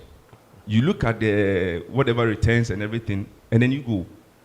But they put in mechanisms to make sure that if you want to go to this option or you want to go to this route, these are the steps that you want to go. So those are the things that I want us to look at. Lastly, on these seats, you mentioned intellectual property. You know, it's very critical. People have taken our seats here and traveled outside with no, checks and balance at the airport. Same way seats comes in with no checks and balance. There are supposed to be checks at the airport. And so if you take our SOGIM or whatever and it gets modified by the people you mentioned, and then it come back, what comes in for the local community? And those are, for me, how we should discuss that. If it's going to go out, and you're going to make sure that, let's say, they're going to put in a agenda that makes it drought resistant, the thing is from here. In terms of resource, in terms of revenue, how do we share? What is the formula? You get me here. Thank you very much. Thank you, Kwesi, who didn't want to talk. Now we'll take CD, and then we'll come to Uncle Ben. Then when he addresses the concerns, we'll come to you, my brother. CD. Okay, thank you very much. But let me make a suggestion. If there's one person left, why don't you let him? Okay, sure. So that once Ben finishes, we just move on. Okay, that's fine. Okay, thank you very much. I think the concerns about the indigenous seed that sometimes we have been referring to, and I think it's always a lot of the time taken from the cultural side of it, as Uncle Ben have alluded to. But the concerns have been like people have mentioned, the climatic variabilities. Now, some of the seeds, let's say they were long gestation seeds and all of that, now the raining patterns have reduced. So is it that we are saying by indigenous seed, we should just keep the yesteryear's seed as they are? And for that matter, or we are saying that there should be some room for some technical review by professionals to look at them and if they can improve those seeds, but not necessarily in the dimensions as some are saying, take them outside and do whatever genes and the rest to them. But there are also concerns. You see, Uncle Kwesi is also talking about its alternative. I know that whether the GMO seeds or whatever seeds are coming, people are not being forced. But it's about policy and governmental support. If the state support is backing for instance, PFJ has come, and yesterday the presentation they showed it to us. The crop options that are being supported, it doesn't include those seeds that people want to really maintain. Right. So if by policy and by programs being implemented, the provisions are not being equally provided for to support, all alternatives, it means indirectly the state is killing the indigenous industry, whilst supporting other seeds options to come in and providing the fertilizers and all of that. Okay. So for some of us, those are the issues. Right. But my main concern is how to keep the viability of the local seeds as the climate issues keep changing. All right, thank you very much. And so, Uncle Ben, it's a whole lot, but we'll take CD, then we'll come to you. Thank you very much. I think that the seed area has been well exhausted, so I'll leave the rest because of time. And then touch on just that in terms of the seed, one of the things from my reflection, I think we need to do is to do a lot more reflection around the indigenous seed and see how we can be proffering alternatives that are relevant, that are on point, and that are, persuasive to policymakers. So Uncle Ben and then Justin, let's be thinking of this. Justin went for the seminar in Sunyani, and when he came was talking about it, I was really wondering, but now I see it clearly, because he was saying there's the need for a lot of work around that area. So we need to think creatively around that. But quickly, my substantive issue is about renewable energy. Right. I realized attending one major seminar at the University of Ghana,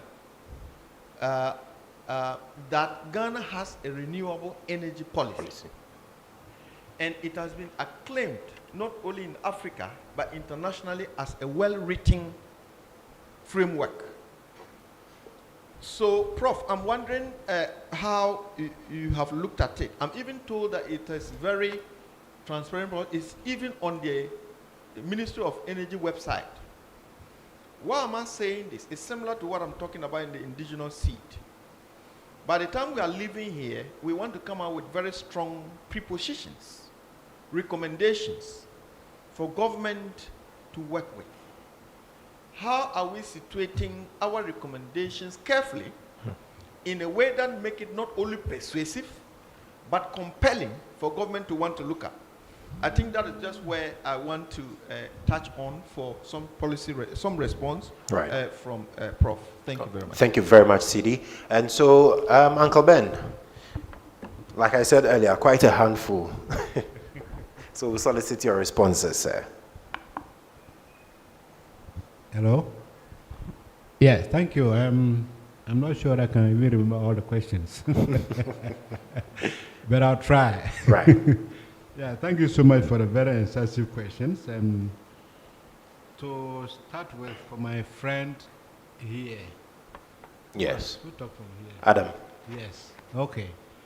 I think those are very good observations and questions. I think we talked about the working relationship with research. And I think in my presentation I mentioned that research is important. The research can be done at two levels. The local people themselves are researchers, and they are researching every day. They come with ideas. Sometimes we don't take notice of it, but when they research and come with their findings, they keep it to themselves. But of course, we need research, the formal research. We need the universities, and as I said, we've been trying to find, sometimes the institution itself might not be interested, but individuals. So our strategy has been to look for individual researchers who are interested. I know from a university for the Sunyani University, we have identified one person we've been working with. From UDS, we have some particular researchers who have shown particular interest. And so we are doing personal, the relationship with them. But I think it's really very important to have a relationship with the research, the formal research as well. And then my good friend who talked about education, especially for the youth of our local food. It's very important because if these indigenous seeds are going to, and food is going to be accepted, we need to educate the youth. I know right now we have a program that is going on in the Brown Afro region. We're having an intergenerational learning program where between the youth and the elders, there should be exchange of knowledge. Because the elders that have the knowledge about indigenous knowledge, the youth don't know. And so we have a program there right now. And I just got a report from WA, where we're doing a similar program in urban centers. And my colleague that was telling me the parents are trooping in every day to the office to find out what's going on. Because the young people who are getting to know the value of that indigenous foods are all trooping in and going to their parents and asking them to prepare this for me, to prepare that for me. Even the old food, that we eat yesterday's food, that these days they won't eat. They're all coming back to ask them, what is happening? But it's because we did this education to revalue our food system and let especially the youth to understand that it's good food as well. So that's really a very important point you made. And I think there was a point about the seeds. I think that's a very important point. Even before we move ahead with the indigenous, the plan, I think we need to know what is existing as at now, because we don't know if what is still indigenous and what is even available. So probably as part of the program, we should action it, do a kind of a research, right? Commission research to look at what indigenous seeds are still available in our communities. Yes, and Uncle Ben, there was a question also about what really is an indigenous seed. And Yes. Tetekwashi issue came to the fore. Right. Exactly. Indigenous, how do you define indigenous? It's something that evolves from a particular community over time. And it's knowledge that is actually handed over in centuries. So indigenous knowledge is not something that you can define, really. But I think the point you made about Tetekwashi, and it is true, of course, that might not be indigenous, but it becomes indigenized because it's accepted in the communities. And if you go to any cocoa farming, you can't tell this is not indigenous. But it's been accepted and used by the farmers themselves, and they've even developed it further. Right. So I would say a crop like that is indigenous. Okay. You know. And there's a question about the adaptability and resilience of local seeds. Right, very important, yes. That's why I say it is, the research is in two parts. Because a lot of farmers are identifying what is adaptable and what they can do to adapt the seeds. Because they've noticed that from their own research, they know that there are changes happening with their crops. And they do their own research to find out how can I improve upon this, you know. So I think there's a lot more research, and I think for the formal research, particularly to look at some of those indigenous crops and identify what is it that makes them resilient. Is it some traits in them that make them resilient, or is it the management that makes them resilient? But again, I think the formal research should help us in that. What else do you remember? The returns. The returns, yes, on exactly. The local or indigenous seeds as against the hybrids. Yeah, but that's also an important point. We have to understand local people and what they understand as local food. Because they grow some crops not because of returns. They grow those crops for social or even spiritual reasons. As I said, in my community, for example, where we are, if somebody dies in the community, the first thing they're looking for is a head of guinea corn, a particular variety of guinea corn. Right. If you don't have that, you can't do a funeral. And so it's not about the economic value of the crop, but it's about the social value or the spiritual value, you know. So if you are going to weigh it against the income that you earn from those indigenous seeds, no. It doesn't work that way. Sometimes, yes, of course, it's also important, but a lot of the times it's about the social value or the spiritual values, you know. Yeah. Okay. And there's another question about... Okay. Is there a microphone on your table?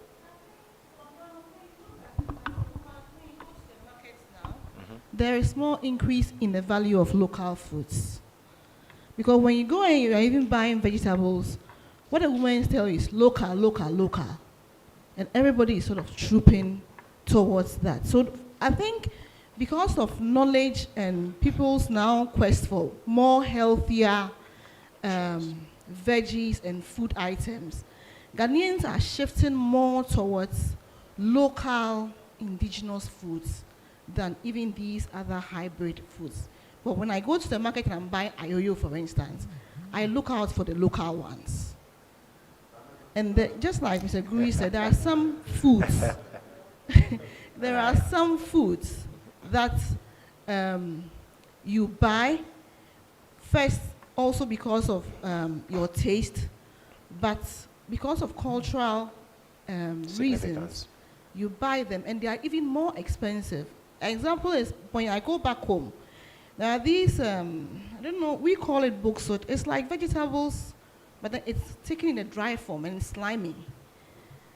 And then there is these seeds that we eat for soups. A bowl of it is about 1.5 now, if I want to buy. So it's like people are shifting more towards that. So I think the value in terms of that compared to that, with time, just like organic is more expensive than it will come to that. Thank you. All right, thank you, Eugenia. And Uncle Ben, there was also the question about whether we keep the indigenous seeds as they are, or based on all that is happening with the climate, we also look at ways to enhance them.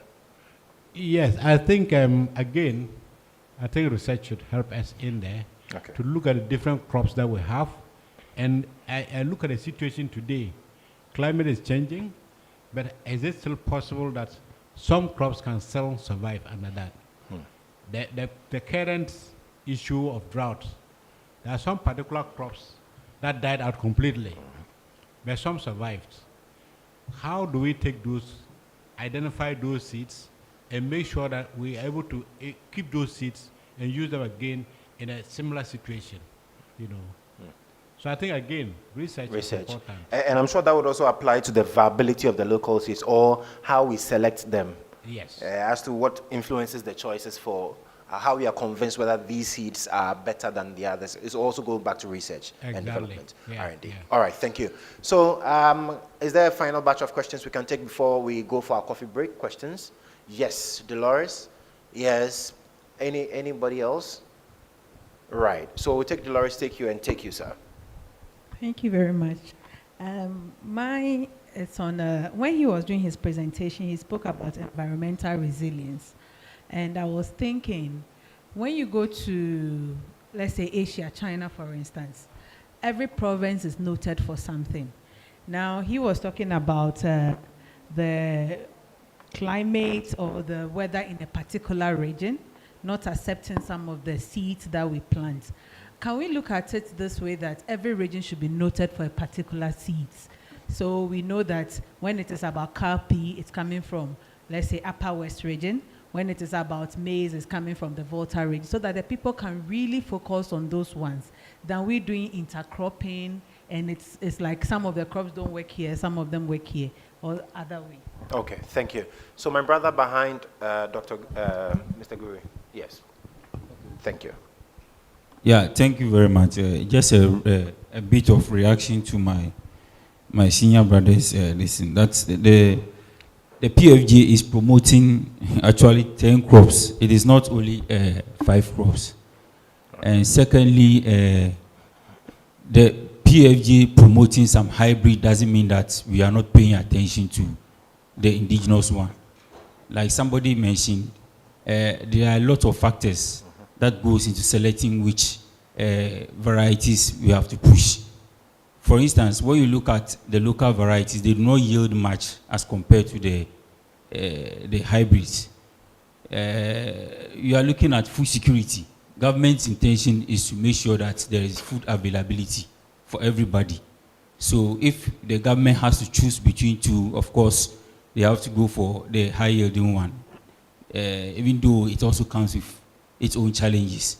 Yes, but when you look at the indigenous types, the reason why we are moving, not that we are not promoting, we are not leveraging on that because there are a number of challenges. Now, when you talk about land, for instance, it's a challenge. Availability of land for farming is a challenge. So if a farmer has 1 acre and he has to produce, and you need to produce a reasonable quantity for people to feed on, you then decide that which of the varieties do you promote. You are looking at small scale farmers now, most of with acquiring lands for farming. So these are some of the things that we are looking at. And then, like you mentioned, it is not that we are not promoting the government alone cannot do everything. That is why the CSOs are also there. So at the local level, they can also do the promotion of the local, how do you call it, varieties. Okay. So thank you very much. Thank you. Government cannot do everything. If government does everything today, what would they do tomorrow? my brother at the back. There's a brother there, and then we'll come back to you, Prof.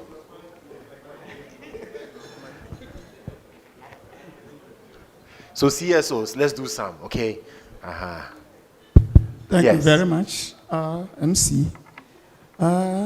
My contribution actually relates to what Ben presented, because actually it's within the transitional zone, has been working closely with them on this. He made a recommendation of maybe popularizing it or promote it within the community level and other things, which he mentioned of a project, and together we are also working to maybe organize a fair, basically on promotion of this seed or fruit that we are talking about, for the people to be aware that they are still in existence, even though may not be in larger quantity, and there is the need for us to preserve them and promote them. Two, I can also see that from the discussions, research and development have been key. Yeah. Very key. So the few ones that we have in the system, as soon as possible, together we need to conduct some sort of research which may test the resilience as we are talking about, look at the yields that we are talking about, so that we can pick it up from there and we will not be speaking without basis. Right. So for me, as soon as practicable, we should commit some form of research on this indigenous seed or the local seed that we are talking about. Okay. And continue with the promotion. Thank you very much. So we'll take the last one from Prof. Prof yesterday spoke so much about R&D and how we need to invest in that. Prof, you have the floor now. Yes, so thank you very much. I think Prof. Kuono is not around, or is... Prof. Kuono is at the back. He's at the back. Yes. Good. Yeah, and so... he's killing two birds with one stone. Yes. Okay. Yes, so that was a very interesting presentation, and I think you touched on most of the key and essential things that I was looking forward to hearing.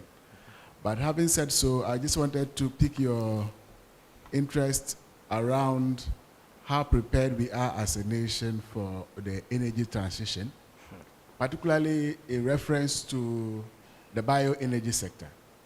If you look at our infrastructure base across most cities and big settlements in this country, you can't boast of any comprehensive sewage system that gives us the ability to harness whatever potentials there are in all the households around the country into a common system that can support our efforts towards any comprehensive bioenergy system from a reliable source. I just wanted to know how prepared we are in this regard, first and foremost. And then also, the second thing is, if you go up north, you realize that many times in a year, we have certain fruits that come and they are, we have a glut. Same fruits, some few months down the line, we need them, but we can't get them. I have been a part of the Intersolar Fair, which is organized by IFAT in Munich, not less than 5 times. I've gone there to see how renewable energies are being used to support either cold chains or drying of some of these kinds of fruits, or even improving their shelf life in a way that makes them more available all year round. To what extent is your university, for example, contributing to the availability of these kinds of renewable energy solutions in this country, and to see how all of this can ultimately contribute towards food sovereignty? Thank you. Thank you. And to add to that, CD also asked a question about the policy that we have in terms of renewable energy. And it says on paper, it looks beautiful, not just for Africa, but even internationally. And CD, your question for the policy, if Prof is ready to answer. Okay, fantastic. So Prof. I was using one and using the other one to listen here. So, CD, so thank you very much for your question. I was a consultant for African Center for Economic Transformation in 2014, 2015, and I delivered my report.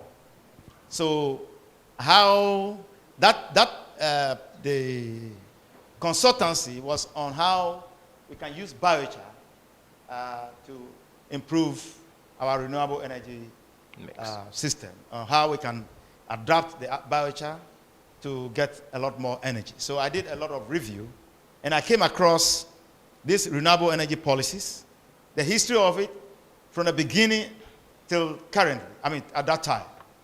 And so I know that the policies are there, but the implementation is what is lacking. And so I believe that with a lot more push to our policymakers, we can make a headway, and they will respond to our call to shifting from fossil fuels to renewable energy. Because the documents are there. I still have that report, but that report is a consultancy for the African Center for Economic Transformation.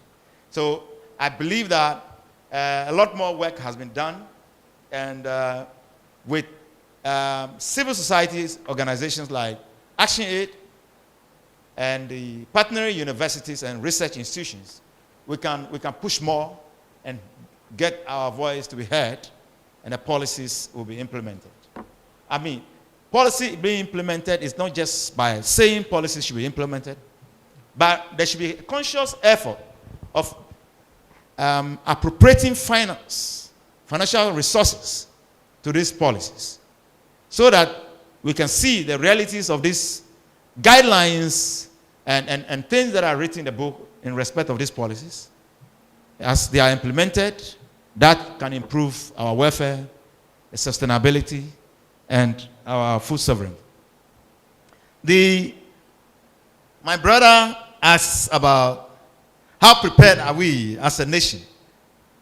As part of that document, we look at what resources do we have. We as a country, we have the sun. The sun is abundant. The wind, probably not too much, but at least at certain times of the year. But the sun is there. And if we can move a bit more into the solar energy technologies, we can achieve this objective of transitioning more into the renewable energy technologies. The sun is there, the wind is there, and other forms of energy are available. For example, Ghana is an agricultural country. The bio-waste, not only the food losses or the food waste, but the vegetation is there for us to convert this vegetation into energy. We have all this body of energy sources, and I believe that if we look at it more critically, we'll be able to make a headway in respect of transitioning to renewable energy policies. We know that sometimes we rely as a country on international donors to give us money to do that. But as I presented some time ago on the climate change adaptation finance, and it has a lot of relevance for mitigation as well, African governments must invest more in the climate change fight. Right. And we need that support internationally as well. But we should make that conscious effort of being on our own and doing what's right to fight this menace of climate change. So, UNER is positioned. You asked of UNER, but I would like to add my sister universities, UDS and UUSD. We are all doing our best in providing relevant empirical research results to ensure that if this is not provided to policymakers through workshops and conferences like this, policymakers will take it up and look at how they can secure finance to implement some of these recommendations. Right. So UNER is doing, UDS is doing, USD is doing, other universities, the technical universities are also working hard. I heard Takrady Technical University, they're also working hard in the area of energy. But we, as a university, University of Energy and Natural Resources, just as I mentioned, we commissioned a project last 2 years at the university to convert agricultural waste to energy. And the equipment just came last month from Europe, equipment worth 2 million euros. We've cleared the equipment $600,000. That one is even with rebates. So it's quite expensive. And we push to be able to get this equipment. We asked for rebate from government, we didn't get. And so we have to pay this money. So you see how challenging it is. Right. Aside this, we have a renewable energy plant at Jankoba in the Ashanti region. We are converting agricultural waste to energy, and it's being implemented. The communities have taken it, and they are benefiting tremendously from that. We also have the plant at Solar. It's Solar, right? You call it Solar. On the way to Wa, I was there. I was the one who went for the commission. So the project is a very nice project with some European, Spanish engineers guiding our Ghanaian engineers. And also, we have PhD students on it trying to learn and see how these technologies work. And they will get some results from this kind of analysis. Right. Aside this, we are looking at how we can convert electronic wastes to energy, and how we are collaborating with EPA through some funds from the World Bank. So we have EPA, I saw him, where? EPA, my brother. Okay. Mr. Isaac Charles Aqua, is that it? Yes, so we have a project with EPA, and we are trying to put up the place. The architectural drawings are ready, going through the procurement process. We'll set it up, and now we'll look at all the electronic waste, how we can convert these ones into some forms of energy in a way, or other forms of material to reduce the environmental impact of these electronic materials. And so University of Energy is doing a great job in this, but we are not doing that alone. We are doing that in partnership with civil society organizations like ASHIE, and with our sister universities, University of Energy, Environment and Sustainable Development, and the University for Development Studies. Right. I know that KNUSC and LEGO and the rest are also doing their bit of it, but we can see ourselves, the three of us here, at the forefront of this fight and moving forward to ensuring that we shift from fossil fuels to renewable energy technologies to improve food sovereignty and our green economy. Thank you very much. Thank you. But Prof, before you take your seat, Kwesi said he has a 3-word question for you. Right. Kwesi, you shouldn't exceed 3 words. So, I didn't know you were around, but one on the initial cost of setup. Right. We are looking at farmers who are probably growing stuff for cultural reasons. How feasible it is to invest, who can even afford seeds. It's expensive, but we want to set them up to this facility. 2, on your energy mix, how much of that in your school is on renewable energy or solar? And then I saw the smile on your face when he said, European has given us 2 million. That's a problem we have here. We are in this country, everybody was growing jatropha. I don't know how many of us remember, because there was money there. What has happened? We are doing energy transition from zero to zero fossil, because there's money there. When the money finishes, what happens? That is how we are doing our development and sustainability. So when the funding finishes, then we turn to something else. We need to be intentional about some of these things. On the political support, Parliament passed all those laws that you did your research. But the House of Parliament, are they on solar or renewable energy? Food for thought. Thank you very much. So, first of all, you talk about the energy mix. For now, we are not yet on the solar or renewable energy technologies. We are using the national grid, and we are pushing hard to ensure that with these equipments on board, we try to contact some solar technology companies to help us. But they talk of some technical hitches with respect to the electrification of the buildings. And so that was a hindrance.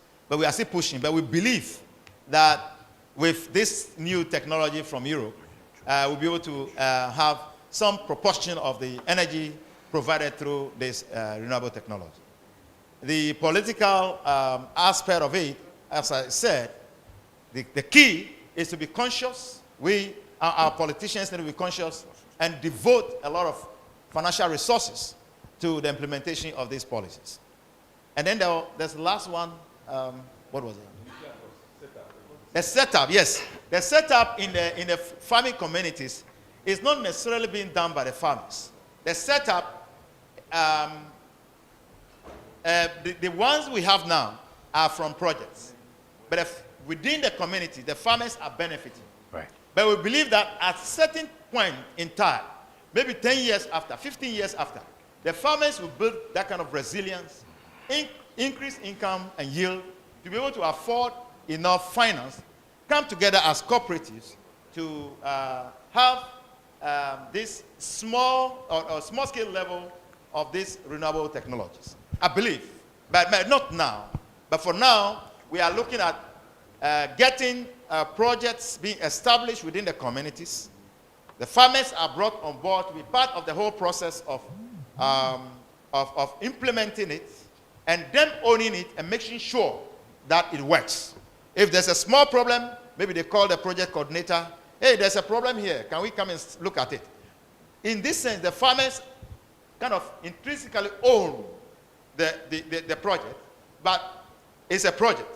But because they want it to function, they don't want anything to go wrong with it. So anything they see that is wrong, they will alert. And I believe that the project partners will continue to have periodical meetings with these farming households in the regions, such that they will continue to see themselves as being part of the project, and they can move forward to ensure the sustainability of this project. But I believe that in the next 10 to 15 years, the farmers will gain enough financial resources to be able to come together, maybe 100 farmers coming together and get a small solar technology or any renewable form of energy that they can use at a small scale level.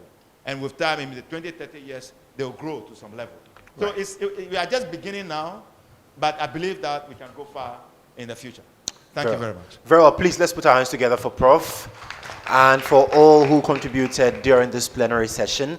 There is more conversations that we would have after this coffee break. We need to stretch a bit, get some warmth in us, and also, please, coffee break is served at the back. Once you get to the back, you can make sure that you grab a bottle of juice, some coffee, tea, chocolate drink, whatever it is, and then please also get to network. In a few minutes, we'll all assemble again, take a short presentation, go for lunch, come back, and then settle for the panel discussion. So please, it is time for you to now go to the back and sort yourselves out. And once we get some few minutes of activity done, we'll come back and then we'll continue. Thank you.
on the GMO, among others.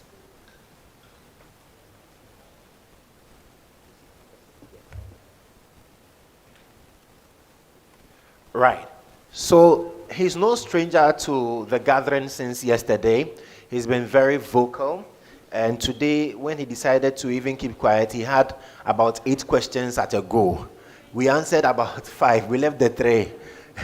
But I'm sure that we'll get to understand exactly the position when he joins us. Ladies and gentlemen, please, let's welcome Kwesi Anderson. He is Senior Biosafety Officer at the National Biosafety Authority. Thank you very much, Kwame. Thank you. And good morning to, Kojo, and good morning to everyone. I'll try and make this as succinct as much as possible. As we try to settle and have some stuff in our mouth. How many of us have iPhones here? iPhones. Okay. And then Android? Okay. So, Kojo, why your choice of iPhone over Android? I have both. Yes. So I want somebody who has one, either. You have an Android, iPhone. So why the features and then the durability. Features and durability. Yes, madam. The camera quality. You know the women, they love themselves. Selfie. Good. I use Android because I think that iPhone consumes more data than Android. Interesting. This is the first time I'm hearing this. But I'm asking all this to let us know that technology, we all agree it's good, but there are various aspects, there are various types, there are various versions. And depending on our preference, we go for, could be camera quality, data, affordability, what is available to us, anything. And that is why I wanted to situate this discussion. Biotechnology, biosafety is a choice, it's an option. It is not the go-to. So you can do whatever you want to do, but these are the options available. Now, I'm sure we may have, or we may know of people who are diabetic. If somebody has diabetes, what do we give them? What do we inject them with?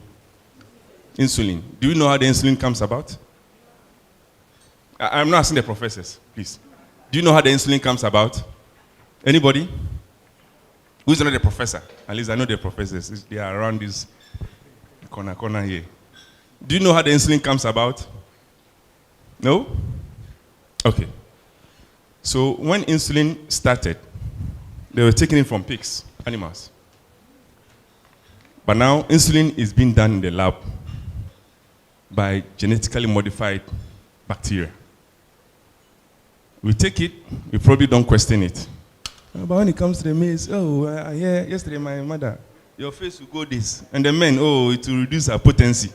When you wake up in the morning, there's no reaction. You know, those kind of things. But those are the myths around these discussions. But I thank ActionAid, Viva ActionAid, for this platform. And that's why I asked that let's go through this. Sometimes when you see them on the slide like this, it makes impression different from when you hear that. So, biotechnology, biosafety, indeed, this is about the 40th year that the first GM product came up, 1973, 74. And 50 years down the line, we are still doing public education in Ghana. Let's look at it that way. 50 years of a technology, and after 50 years that people have advanced, now we are talking about AI, we are talking about all sorts of things. We are still doing public education. The technology van is gone. In fact, even in the biotech space, they are not talking about genome editing, using all sorts of tools that are razor cutting, so they are specific in whatever they are looking at for. But then again, let me issue a caveat that I work for a regulator. Our work is regulate. We do not promote A or B. But what is the point in regulating a technology you don't understand? And that has been one of our bane as a regulator. We talk about it in such forum, and we are labeled Biosafety, they are promoting GMOs. We do not promote GMOs. Our job is to tell you what it is, how this process that it goes through, then you decide. Or we advise government through our sector Ministry of Environment, Science, Technology, and Innovation. That is our job. So we regulate, but we need to understand what we are regulating. But it's not our job to tell you, go to Monsanto or Bayer or Syngenta. I don't know. It's not our job.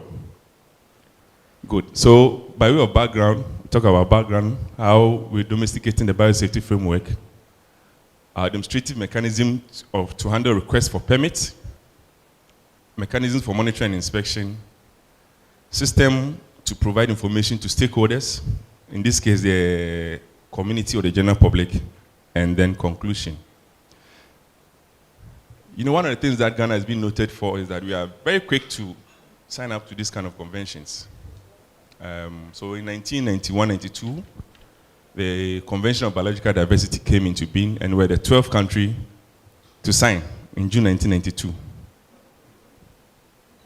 It's not difficult to sign. My boss says it's not difficult to sign. But it comes with certain terms and conditions or certain requirements. So signing is different, but once ratified, then it talks about indigenizing it. And then from this convention came 3 protocols. The one on biosafety, which is where we belong. And there's a one on access to benefit sharing. That's the Nagoya Protocol. It's a different institution that handles that. I think that's the plant genetic people. So we come under the biosafety protocol, which we ratified in 2004. So as part of the journey, after ratifying, we're required to put up a committee called the National Biosafety Committee to provide advice on biosafety issues to the ministry. Then in 2004, we ratified the biosafety protocol called the Cartagena Protocol. Cartagena is because this is the city in which the parties met to agree on these protocols. So normally, this kind of convention, they name it after. So you have Accra Accord, Lome Protocol. And then in 2006, we completed our first national biosafety framework under the UNEP GEF program. And then back and forth, 2007, Parliament passed an LI 1887 to regulate GMOs at the research level. And then lucky enough, 2011, Parliament passed the biosafety law, which gave birth to the Biosafety Authority. So you see that you move from a committee to a full-fledged authority. Then in 2019, we had an LI to do full commercialization of GMOs or biotechnology. The framework, what is it about? The framework is a combination of policy, legal, administrative, and technical instruments to address safety for the environment, human health in the context of modern biotechnology, with special focus on GMOs. Now let me reiterate that all of us here, since yesterday, or probably before yesterday, we've been talking about sustainable development. We all want the country, Ghana, to have sustainable development, and that is our aim. Nothing more, nothing less. Whatever suspicions we have about our agencies or our research also, it shouldn't come in. It probably should stay with us. Our focus is we want to go to Tamale. Somebody else want to pass through Sunyani. Somebody want to go through OT and use that corridor and come. We are all for sustainable growth, sustainable development. Okay, so again, the framework contains government policy on biosafety, which I talked about earlier. The mechanism to handle the request. So if somebody wants to do a research or import or export a GMO-related product, what processes do we go through? In terms of monitoring and inspection, how do we do it? And then how do we get information to our stakeholders or the general public? So essentially, in pictorial form, this is how the journey so far, from the Convention of Biological Diversity, the Cartagena Protocol, there's the Act 831, and then the LI 2383. So the Act gave birth to NBA, as I indicated. And what are we supposed to do?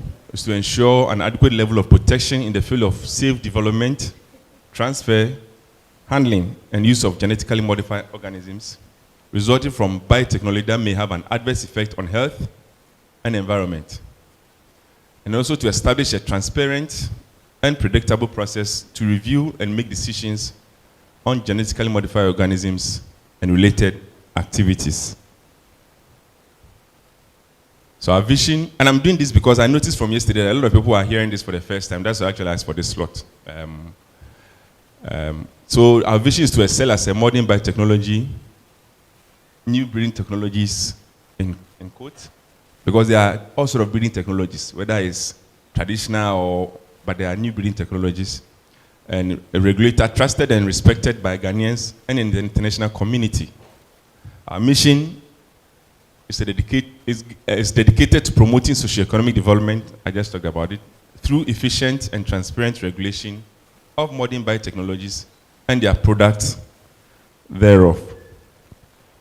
Our functions, simple, fourfold functions: receive, process, respond, make decisions on applications. That's why I said, I don't tell you this is good or this is bad, or go to A or go to B. Establish an administrative mechanism to ensure the appropriate handling and storage of documents and data in connection with applications and other matters covered under the Act.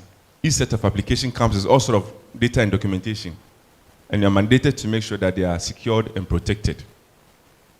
Act as a national focal point responsible for liaising with other agencies or international organizations concerned with biotechnology and biosafety. And last but not least, promote public awareness, participation, and education concerning activities of the authority under the Act.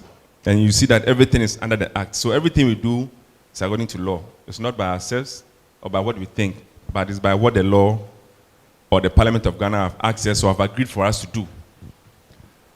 So in terms of structure or how we work, the guys at the top are partners. We collaborate with them. We work with what we call the Institutional Biosafety Committee. So if UDS want to do anything biotech or research related to biotech, the law requires that they have what we call an IBC. The IBC serves as a first point of call in terms of monitoring. So they are there, and the IBCs are comprised of the lecturers, the people within the UDS community, but who have knowledge in these things, and they can be working together with them. And then there's what we call the Technical Advisory Committee, which is key. This one is, they are captured under the Act. It states categorically the number of people to be on that Technical Advisory Committee, and it's a committee of experts. Agronomists, risk assessors, economists, whatever. It's not pure science, because when an application comes, you look at it from different sides in relation to its impact on human health, the environment, animals, everything. So it comprises of technical with people with expertise. At the current number is about 11 or 13. And then there's the appeals tribunal. So after a decision has been made on the application, if you're not satisfied, the law mandates that we have a committee or appeals tribunal to adjudicate your case, whether we erred or you erred. That's how it works. So this is a pictorial form of how the application process. So you receive an application, or applicant brings an application. There's what we call review for completeness. So at the office level, we go through. So normally you get the intent that you want to do this research. You come to us, we meet, we give you the forms, or we assess the forms, and we tell you the kind of information that is required. So when you bring the application, we'll do the review to check that you've satisfied everything that we ask of you to bring. That's what we call the review for completeness. And then from there to go to the Technical Advisory Committee, who will do a safety assessment, socioeconomic review. So this one, they are looking at its impact on environment, human health, and then, as I indicated earlier, allergenicity. How are people going to react if such a product comes out? And then there's public input. So I don't know how many of us were aware, but the cowpea that was done by SARI, as part of the process, we got input, community concerns, community input, which also went into the decision of that. Before a decision will be made at the TAC level, then it goes to the board of the authority. It is only the board that can give permit or approve a decision. Anything else we do up until number 7 is procedural as part of the requirement. But all this will feed into the board decision. The board may not necessarily be technical people, but they will have knowledge of that. But they rely heavily on the Secretariat and the Technical Advisory Committee to do that. And once a permit is given, it comes to T's and C's, which we are very strict on that. Because again, it's technology. Things can go right. Those of us who spend time in the lab, things can be going until there's a little twitch and then something happens. So we have to be constantly giving you terms and conditions to make sure that you go according to what is there. And then there's also a mechanism to monitor and evaluate what you said you are supposed to do. Are you doing them? Why are you not doing them? Okay? And then that is how decisions are arrived at. So this again is in pictorial form how it is done. Information is submitted by the applicant to the Secretariat. There's check for completeness. The Technical Advisory Committee do their own risk assessment, public input, socio-economic consideration, then the board gives a decision. Ours as a Secretariat to communicate the board's decision to an applicant. But there's a mechanism to make sure that in between, if you are not clear or satisfied about something, we come back to you. That this part, can you explain this lab resource? Where is it coming from? What were the conditions? It's so that we make sure we avoid confusion as much as possible. Like they say, GMOs now in quotes. So you don't want to do anything that will create in the public's eye a certain misconception. And let me emphasize that the GMOs are probably one of the products that has been thoroughly tested and strict proved. If you take some of the products globally, GMOs are one of them, and they are still being tested, you know. So what are some of the activities that the MBA covers itself with? Contained or confined use, introduction to the environment, like the cowpea, that is gone commercial. Between the two, or until you see something in the environment that farmers can plant, it has gone through what is called contained use and confined use. Contained use are normally in the laboratory. Then confined use is so you have a space in the field that is monitored. So this seed dispersals and it will jump to somebody's farm and cause problems. All those things are checked. So the dimensions, the spacing, the distance are all specified. And then placing on the market, import and export. So if you want to export something from here to another country, the country will demand that they want to see if there's non-GMO. So we give a certification for that. Part of the reason is that some products come through our borders and then come in like they are going out of Ghana. And for instance, cashew. We don't have GMO cashew in Ghana. But you have a product that is not known to be from GMO in Ghana, and then it goes to India or whatever and say, it's GMO. So we are supposed to check and make sure. And then goods in transit. So probably a genetic material going somewhere and then transiting through a country, we have to check on that. And then product registration. That is what was done in, I think, early part of the year. The 14 products that were registered. So these are, like I said, grains. The producers have come to register in Ghana so that if you and I are importers and you want to import, you're already covered. And then last but not least, facility certification. So for the laboratories who want to do biotechnology or synthetic biology processes, you're supposed to come and check the labs. I talked about the phytosanitary conditions. Under which condition are you working? Then we can give certification about that. On monitoring and inspection, again, the authority is responsible for the overall monitoring, risk assessment, and environmental release of genetically modified organisms. There's a 3-tier monitoring and enforcement. One, the investigator who conducts the first tier of monitoring. So the one who is doing the research is what we call the principal investigator.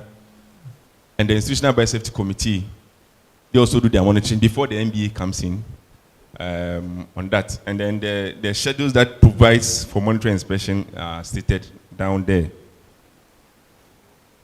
And also we are mandated to again undertake public education or public awareness and what we call the biosafety clearance mechanisms. Now every decision that is made in the country is uploaded, apart from our website, it's uploaded on this global clearance mechanism. So when you go there, BCH, you click on the country, all permits or events that have been done as far as biosafety or biotechnology is related are uploaded there. so you can have a look for yourself. In conclusion, I will say that government everywhere employs strict biosafety protocols to ensure that any GM product poses no threat to human or animal health or the environment. These protocols include laboratory and field tests that may span many years. Before you see a GMO product, the researchers here will tell you, we are not, minimum of 10, 12 years before you see what is called this is a GMO product. So it doesn't come easy in between, not talk less of the cost. The resulting plants and foods are far more thoroughly tested than the conventional counterpart. That's why I asked earlier, this convention, when you do the conventional breeding, I look at you, I like your braid. Okay, you can do well. I don't like your bald head. Your offspring, you then you put it somewhere. That is how, no, but these ones, it's not like that. So, thank you very much and for your attention. And I thank you, AG.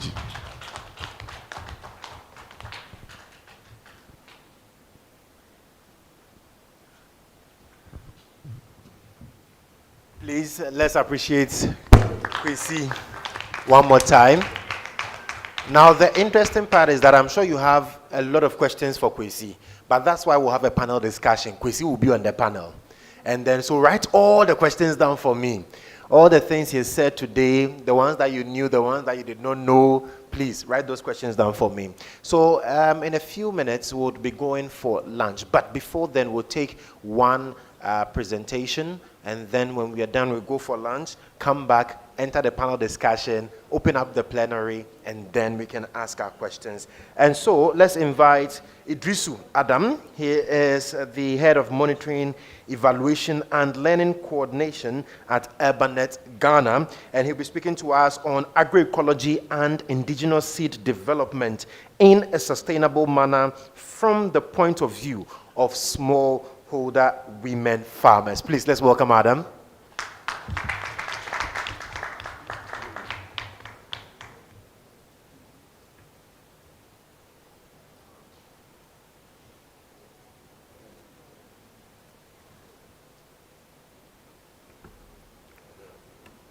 All right, so Adam will get set and we'll zoom into that pretty soon. But please, even before he comes, when we go for lunch, yesterday we spent so much time at lunch. So I've told them not to serve fufu so that will take too much time. So when you go, you have Burkina Faso tomatoes that you can just quickly munch on and then we'll come back. Because we want to get ample time to be able to delve into the issues here. And I'm sure that Kwesi especially will have a lot of questions to answer. We also have the EPA here. They would also be a part of the panel discussion. And so please note all these wonderful questions, these mind-boggling questions that you have so that we can be able to get answers, so that we leave here with a very solid communique. Because the professors are here, the doctors are here, we did hear some. We'll all put our heads together and have a document that is responsive, a document that speaks to the challenge and also that proffers solutions to the identified challenges that we have discussed extensively from yesterday. And so Urbanet will be joining us shortly to give us that paper on agroecology and indigenous seed development in a sustainable manner from the point of view of smallholder women farmers. Yeah, because you see, sometimes technology can do you something. You know, technology has its pros and cons. Yes, it does have its pros and cons. That's why there's regulation, like Kwesi said. And that's why yesterday too, we talked about being able to adopt the technology in such a way that it suits the mechanisms that we are talking about. It suits ourselves so that we don't just blanketly import technology, but we domesticate the technology to suit our needs. So Urbanet is domesticating the technology as we speak, and very shortly we'll have that presentation. Okay, Siri. Sure, sir. Once we are domesticating, we can take some general comments around what Kwesi said. Okay. All right. So I'm sure a lot of people are excited because they couldn't wait for the panel discussion to ask the questions that they want to ask Kwesi. So if there are any preliminary questions for the National Biosafety Authority on the presentation. Kwesi says, well, some of us from the conversation yesterday, clearly we did not truly understand the mandate of the NBA, for which reason he had the slot now to educate us on their mandate. So any questions for Kwesi on the mandate of the NBA? Okay, CD. They said the early bird catches the early worm. So Kwesi, okay, I thought that was Ebanet. No, no. What I wanted Kwesi to touch a little bit on is to talk a little between what you did recently, the approvals that were given for the 14, you said 14 what? Crop areas. In terms of, what's the name you used? There's a name for it. The approval that was given for the importation vis-a-vis the law. So what is the difference between that and the GMO law, which you said was not promulgated?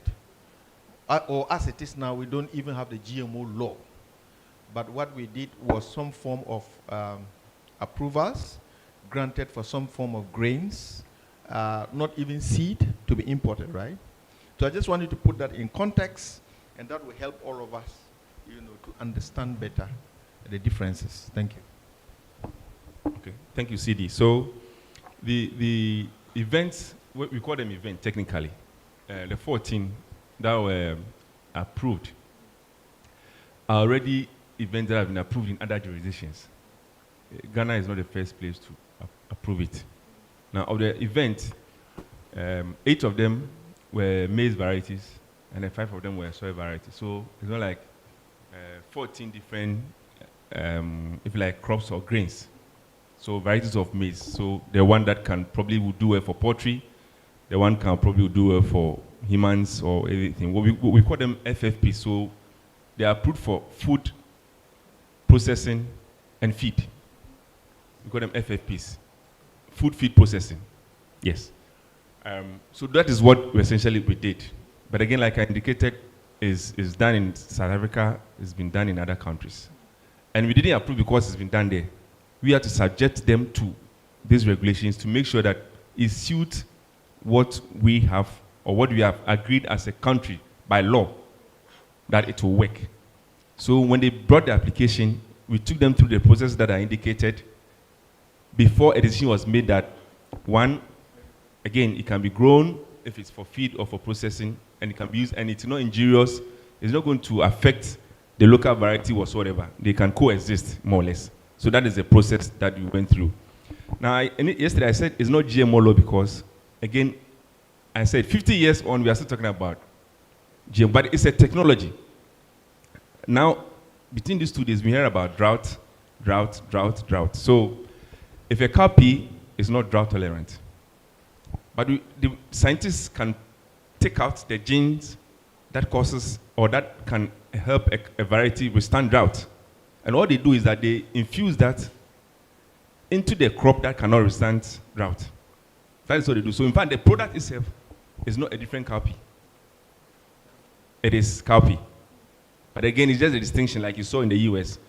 Organic, or I have my own concern about what is organic and inorganic. Because what we call organic here, now everybody does what? And in fact, Madam said, no, I think it was Eugenia, vegetables. For those of us in Accra, when you walk drive past where they do their vegetable, what do we see? They fetch water from where? Do you know the chemical, where the waters are coming from?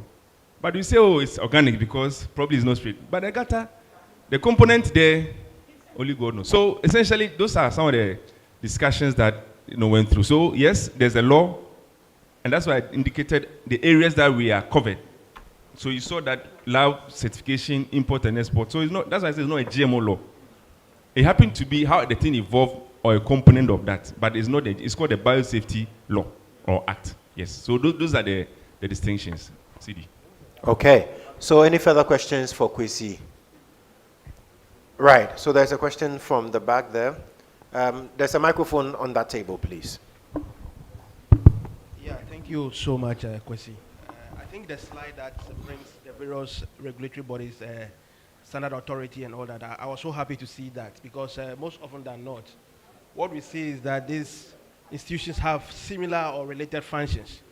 And I'm just wondering whether in terms of process, whether the process is very clear such that, if one wants to move from one end to the other, you don't find yourself moving this way and delaying a lot of time before getting to your final destination, because most often than not, investors sometimes are interested in coming to work here, but the processes that we go through, the turnaround time, getting the expected results before you're able to move forward, it takes so long a time.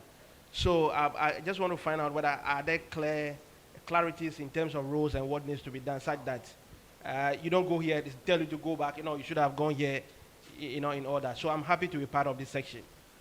Then also again, regarding your price charter, regarding your services, how does it look like, in terms of pricing? If you can touch a bit more around that, I will be grateful. Thank you, my brother. So as you rightly saw, we collaborate with all these, and most of them are on our technical advisory committee. They are reps. Part of the reason is that for instance, we are not everywhere. We are a BB organization. GRA, FDA, GSA, they also look at aspect of the value chain. So in their inspections, for instance, FDA, if they come across GMO goods, they notify us, and then we take it up. If also in our work, we come across something that we think that it's not in our domain, because the laws are very clear. You can't go to this area, you can't go to this area. So that's the level of collaboration.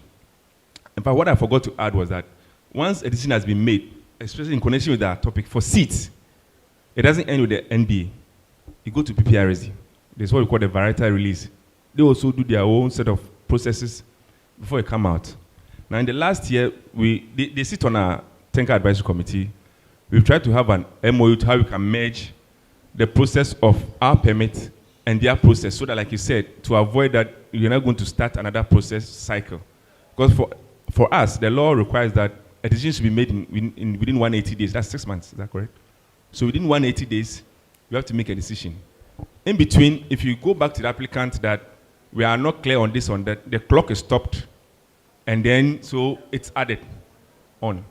But again, we are collaborating, I mentioned PPRSD, to make sure that their process can be tied to ours. And then, so in terms of this seed development, if any local breeder or want to do any genetically modified stuff, from MBA, it goes to PPRSD. Because it has its own right issue and all those things that they consider before it comes out. So yes, there's collaboration is key, and we try to encourage that with our partners. Customs, they are there. A lot of things come through Aviance, and then we are not there.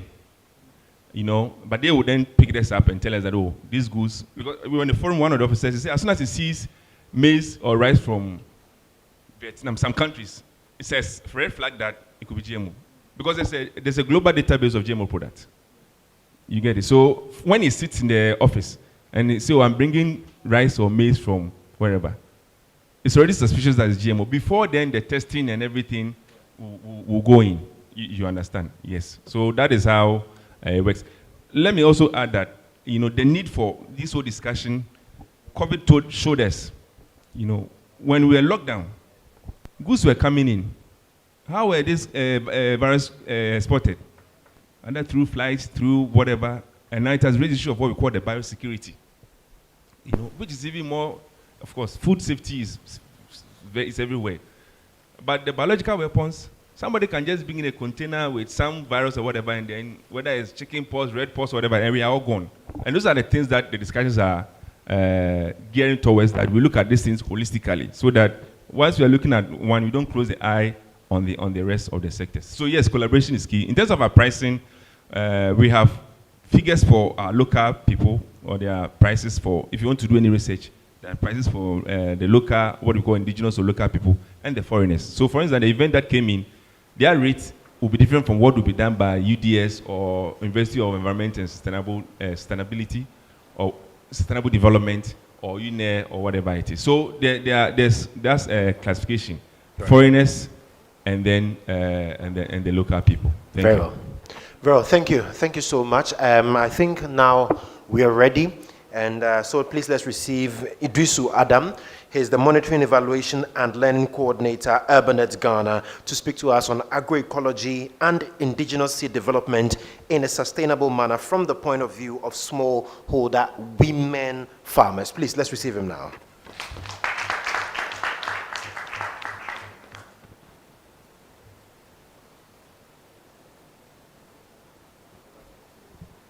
Okay, thank you so much.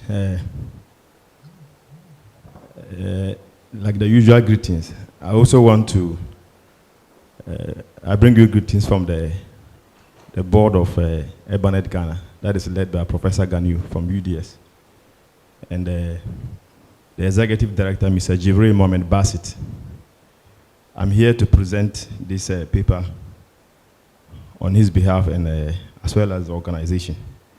So let me start by introducing or say something about Urbanet. Maybe this is the first time some people have heard about Urbanet. And Urbanet Ghana is an NGO that is based in Tamale. And we have been in the area of agriculture and upscaling technologies to communities in northern savanna regions for the past 20 years. And our focus has been trying to build some resilience for our communities in the area of agriculture. And also, how do we try to improve upon our food systems? And also take advantage of this to build on some resilience regarding food security and indigenous knowledge sustainability. Maybe let's go to the next. So this is just the background or an outline of the presentation and some aspect of it. We have, I'll just briefly say something about the seed system in Ghana and our perspectives from the indigenous seed production and also some agroecology and indigenous seed nexus in northern region and some conclusion and policy recommendation. So like from the introduction, Urbanet is a social impact organization that works for the past 20 years. And our focus is just to improve livelihood and food production systems and resilience for some communities. And what we do is driven by our passions to improve on or explore some potentials as well as some opportunities of agrarian livelihood, that is livelihood that depend on agriculture, all aspects from agriculture value chain, from production to even to the fork. And now we also try to build more community resilience and some conservation and enhance some indigenous. Currently, we are operating in 12 districts in northern region and some 5 districts in the Savannah region. And these are our major thematic areas. We are into agri and food security, women, youth empowerment, environment, climate change, and some nutrition and health. So currently, we are working with, just by estimate, 15,890 farmers. That is both northern and Savannah region. These are just an estimate of the target that we are working with currently. And our key collaborators have been ActionAid Ghana. And we have MIDA, some of the MMDAs, Plant Ghana International, Vibrant Village, and some project from the USAID Ghana, that is Ring 2 and Policy Link. So I think much has been said about the seed systems, and I will not want to spend my time, but just to also add to that, that the development of our seed systems in Ghana is one of the most essential means of improving agricultural productivity, and also our resilience among smallholder farmers. That is very key when we think of improving productivity and improving incomes. We have to pay attention to the seed systems. And our food production is still challenged by low productivity. We still have that challenge, even though effort has been made to develop the seed sector. And some of the challenges that we see has been limited access to quality seeds. Farmers don't have access to quality seeds at all. And some poor resilience of the seed that is produced. They are not very resilient to the changing climate that we are seeing now. And our farmer population is aging. A lot of the youth are discouraged from going into agriculture. You go to the communities, a lot of those who are involved are just the aged. And also, they don't have access to financial services to improve upon their production. And currently, the seed system in Ghana combines both formal and informal seed production, seed delivery. But the formal seed is highly focused on the improved seeds. That is where the attention is much focused, the formal seed system, where they try to look at how do we come up with some kind of certified seed and try to upscale. But less attention is given to the informal seed systems. So, however, the informal seed sector primarily depend more on the farmer seed, that is seed that are recycled by farmers from their previous production. And usually they are obtained through exchange or purchase from any local market. So if you go to the local community level, you still find some of the local seed that they buy or exchange among themselves. And we've seen some studies reveal that despite all the effort made on improving the certified seed, we have almost 60% of the certified seed is sold and used by our farmers. That is gradually being accepted in the system, which implies that they say adoption is improving regarding the it was in the formal seed sector that depend more on the improve for the certified seeds, because more attention and most projects intervention or agri is just based on the improved fees. So that's why the adoption is more or less like increasing gradually. However, we also see that if you look at our farmers, especially smallholder farmers, almost 80% of farmers in Ghana depend on the informal seed systems, which constitute the dominant that serve majority of farmers. That is it. If you look at the smallholder level, a lot of them depend on the informal seed system. Not all of them are able to afford the improved seeds that are sold in the market, which is giving us an indication that even though attention is given to the improved seeds or the formal seed systems, largely our smallholder farmers still depend on that, which is giving us attention to, call for serious attention in that area. This is not also without challenges, especially the informal seed systems. However, it also has some kind of quality control and some genetic purity as one of the reasons why maybe we need to pay attention to it, because the quality of the seeds are not very good at all in terms of the purity level. So it also goes on to affect the yield. So the deduction is that local varieties are given little attention by researchers. We don't see them giving attention to some of the local varieties, just like what Daddy from Secord also mentioned this morning, except that they sometimes rely on them for germplasm when they are going to do breeding. That is where they source them to do, they cross them to come out of a hybrid, and that is where they use that to sell for farmers. So, and it also gives us a justification that at least there's the need for policy consideration. More attention should be paid into that sector, because if you see almost 80% of smallholder farmers depending on the informal, it justifies that we should try to pay attention in that area. So now I want to say something about our perspective on indigenous seed. And we see that it is also important for our farmers in Ghana to have control of their own seeds. That is what we say. That is because indigenous seed knowledge are seen to be compatible with sustainable agriculture. That is when we talk about sustainable agriculture system, where we are looking at the future. How do farmers still find a way to get to the improved seed, but they are able to get at least relatively quite better yield. And indigenous seed production and agriculture food system are compromised by climate change. That is what has been discussed this morning. That one of the biggest challenge to the informal seed is how do we make them adaptable or build their resilience to climate change, because climate change is affecting our food production systems.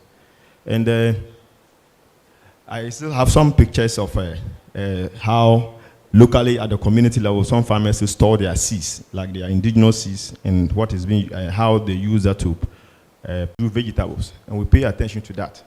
And what we have is what we call amaranthus. That is alefu. So these are some of the indigenous seeds that are still owned by our farmers. And we also see some of farm output data from our interventions in the past shows less significant yield difference with farmer-owned seeds and improved seeds in the demo field. That we have done some demonstrations, and we try to compare. You come out with your own, the improved variety, and farmers come with their own farmer or indigenous seeds.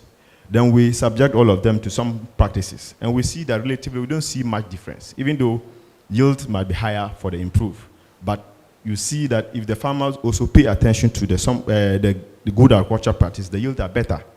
That means that we can still improve upon our food security for our local farmers if we spend some time on that.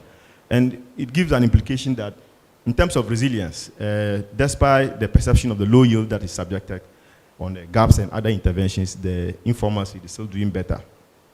This is another seed that is on the vegetables. That this is jute mallow, what we call ayoyo.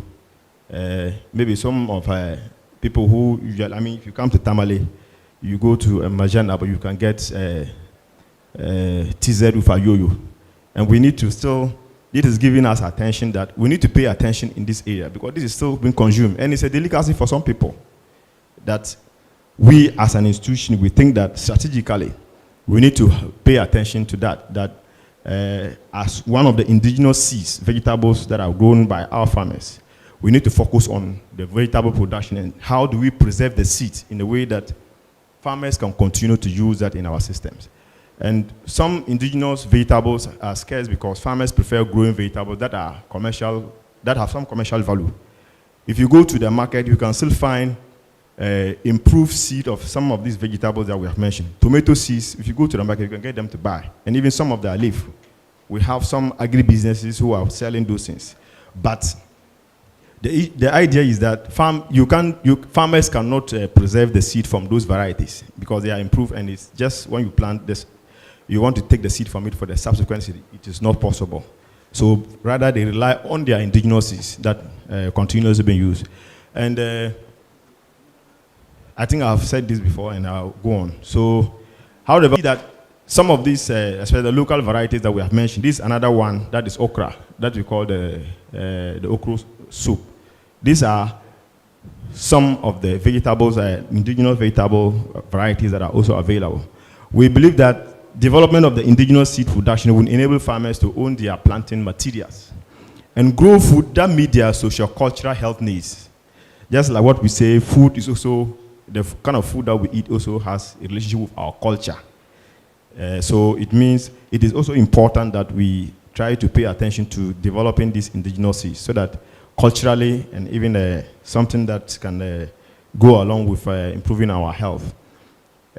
We see some of these varieties, for example, one of the experience with these indigenous seeds, for example, if you go to Tamale, almost we have some communities that are into vegetable production, but when you go there to ask them about where do they get their seed, especially some of these indigenous vegetable seed, they will only tell you that they get it far away from other districts. You can't find them in Tamale again. This is just giving us the extent at which is gradually becoming extinct. And we don't know what will happen in our communities, whether in future, when we go, we can still find okra, these indigenous seeds, or even some of the ayoyo, the jute mallow, and the rest. So we think that there is a need for policy reforms on the Ghana seed policy, on the indigenous seed development. And I think that can be done through intensified advocacy. And we see some, especially the International Labour Organization, supported some tomato indigenous seeds in Savalugu. They came out to, I think the attention was drawn and they brought some, see how they can support the tomato seed among some indigenous seed particularly, in some farmers in the northern region as well. So, and thanks to ActionAid that is leading this charge, and we are proud to be working with them for the past 10 years or more. And the call for a consideration of the indigenous seed production through the PFJ, that is what ActionAid has in the recent times do participate in the, in reviews and some other stakeholder platform that government should try to consider some of these indigenous seeds in the PFJ2. Currently, PFJ2 is ruling farmers on it. So if you have farmers who are also doing these indigenous seeds under the PFJ, I think more attention will be done in terms of the research and to create the, opportunity to do more research. This amount we think will contribute towards breaking the cycle of commercial seed dependency, so that we will not necessarily have to depend on any other supplier. Farmers will have their own way of conserving their own seeds and prepare for the subsequent seasons. So the last other aspect has to do with the agroecology and indigenous seed.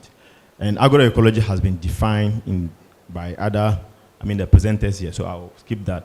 But, and go straight forward to some other strategic, we as Urbanet, what in recent times we have come up with regarding the subject area of agroecology. And as part of our strategic plan, or some of the strategic actions that we have adopted as an institution going forward, is that we think agroecology generally is based on the principle that farmers face multiple challenges with poor yield. That is the subject of agroecology. Why it is coming up is just because of the fact that we all have agreed that farmers are now having challenges when it comes to yield due to depleted soil fertility, with no deliberate policy action to sustainably restore the fertility to enhance yield.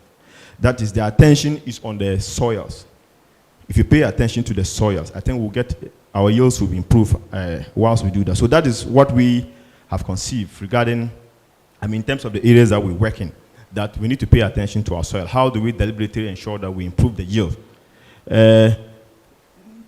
Again, we also expect that this is going to help maintain the soil fertility and balance the nutrient requirement for crops and some other agrochemicals, more than agrochemicals dependent. So, and if you look at, yesterday I heard Eugenia mention that in recent time, previously, if you're coming down from Savelugu, the stretch towards Tamale, you see a lot of shena trees. But when you go there now, you don't find them. The whole area has been developed. State developers and some other people.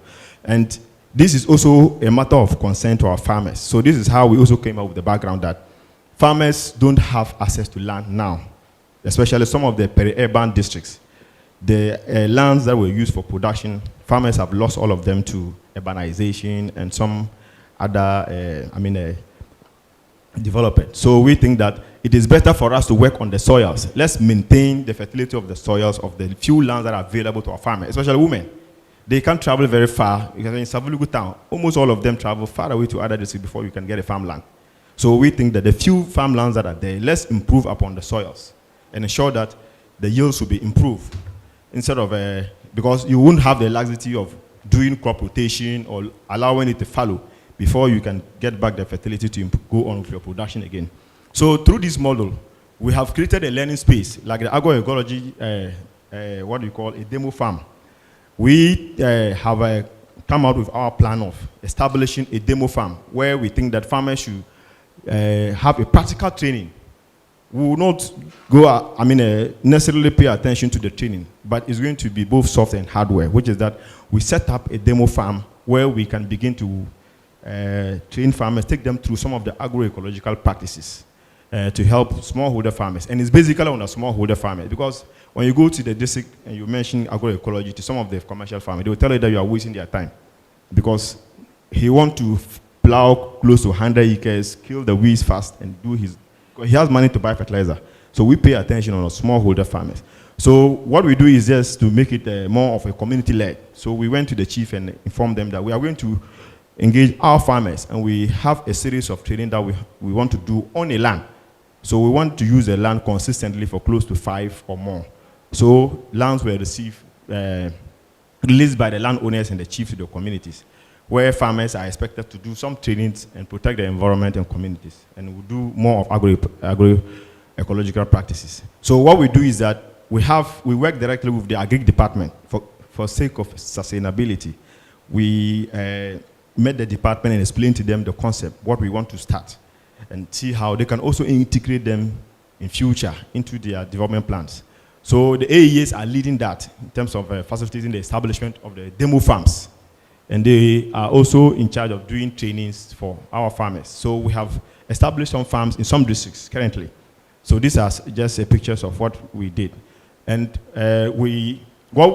because for this, some of the sustainability measures is that we want it to be owned by the farmers. So that when we leave the community, farmers will still adopt the process and upscale the technology. So farmers are responsible for securing 1 acre land. It's just 1 acre. We want to work on the 1 acre land, and usually we set up a group of both male and female farmers in each of the communities. And the land should be close to the community and the rest, so that people can see what is happening. The land should also have a good demonstration field. And what we currently do is that we go to the community and ask them to mention the crops that are grown in the community. So they will mention their crops. We want you to come with your own crops. Then we'll do the practices on it. Then you yourself will see, then you learn, and maybe in future you can adopt and upskill to other farmers. So farmers, local varieties, that is it, are used in this process. So what we also, like what I've mentioned, in terms of our strategy, one of the very key foundations we want to say is that we need to work on the soil. And because we want to move away from agrochemicals, we are paying more attention into compost making. So we have some other compost manufacturing company like Deco, that is in Tampin Kuko, who is supporting us in our trainings. So these are some of the trainings that we did with them. And this is compost that they are still turning. They are leading that. The farming practices, for example, the agroecology farming practice that builds on existing farmer knowledge. So we want to ensure that what the farmers are doing, because it's more of cultural practices that done by the farmers. We want to leverage on what they are doing so that we can improve upon the soil and also some other qualities. And also, we want to ensure that farmer-to-farmer learning and changes to existing farmer practices like stopping conservation practice like slash and burn. So that is what we do, is that the first thing is that you are not supposed to do any slash and burn. You don't burn the farmland before we start the production. It is just allowed, it's supposed to be bushy, so that we ensure that the organic matter content of the soil will be more enriched. So also introducing conservation agriculture practices, that is also key to us, that we need to incorporate more of conservation agriculture into the process. And the conservation agriculture practices comes with 3 components, which is that farmer can do either zero tillage or minimum tillage. You can till the land, or you can do some maybe bullocks, or allow the tractor to do light tillage for you.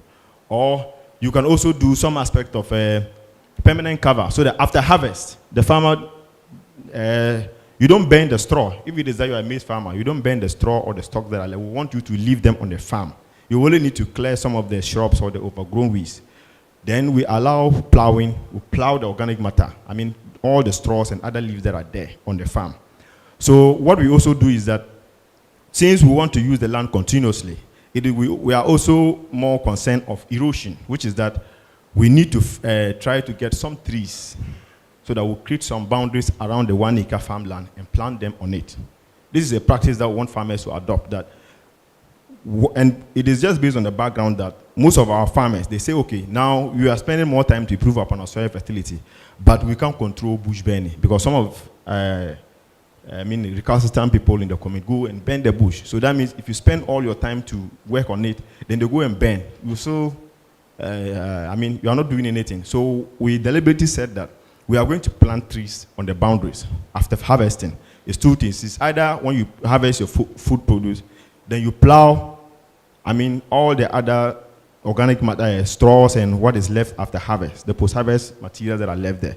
Also, as well, you plant the trees, so that at least anybody who comes very close to your farmland will know that, because the trees are there, this is a protected area. It is going to be difficult for them to burn, because you are still showing concern of the farmland after harvest. Because a lot of farmers, after harvest, they don't even know where they went. If you ask them, go and show me where you harvested, they don't know. And people go and burn the land. So that's what we think that we need to also do. And also improving access to management of quality seed through training. So we are taking them through a series of training on how to select their own seed from the farm. So as part of the process, moving away from the grains, there's a way that you can still select the seed on the farm. So the farmers will know what are some of the qualities that you can use to select the seed. Just like what we see the maize that was hung on those things. And farmers do that. They have been doing it in the past. But we want the agri expert to also support us to give them some of the qualities they can use to get that as well. And also improve on plot management and weed control through IPM. So we are trying to see how we can use the IPM concept so that at least we can move away from agrochemical application. And it is possible. The agri officers, we have people who have been trained on IPM. Even though IPM doesn't necessarily control the weed totally, but at least they reduce the weed population or the pest so that it won't affect the plants that are grown in the soil. So that is the concept we want to try. And we think that, okay, it is better we try to do some data collection and analysis on the farms that we are working on, so that at the end of the day, we should be able to communicate our results. So now, this is some of the practices. Last year, after the training, they were allowed to use the compost to apply. These are some of the fields that the farmers apply the compost on it. So we want them to be involved, apply, and monitor the field practically, and we'll do it with them. So the farm, so currently we have some, it's on pilot basis. We have 110 farmers. And we are doing it in the 3 districts, Tolon, Kumbugu, and Central Gonja. That is why we are trying. And this is just model farms that we set up for them, so that we'll need to have some kind of the conservation agriculture practices, so that in future we can do some crop, what's the name? We can change the plots. We have maize and some other variety, so that the farmers will begin to see how nutrient transfer can be done with maize and soybean. So we want them to take them through that process. So these are some of the things we see ahead of us in trying to promote more of our agroecology in our districts. That we want to conduct some field days with key stakeholders in each of the districts with the agri departments, because a lot of them are thinking that because it's not a flagship project that is considered by government, we want to engage them. We want to engage them through the, when we are doing a field day, we'll call them to also lead the process and let them understand that this is the importance of the agroecological practices that we are doing on the farm. And we are getting good results. So, and we expect to see that happening. So we also conduct some stakeholder knowledge sharing and dissemination of the results at the district and regional level. So from the data that will be collected, we want to, have a forum where practically we will not speak to only figures, but you can see that happening, because farmers, when farmers begin to adopt, it will speak for us more than even the figures. And also, we think that we need to do more of documentation and publish and share the knowledge of agroecology. So, conclusion, we think that the current farming system that we have, we all agree that do not contribute to environmental sustainability and also climate change adaptation.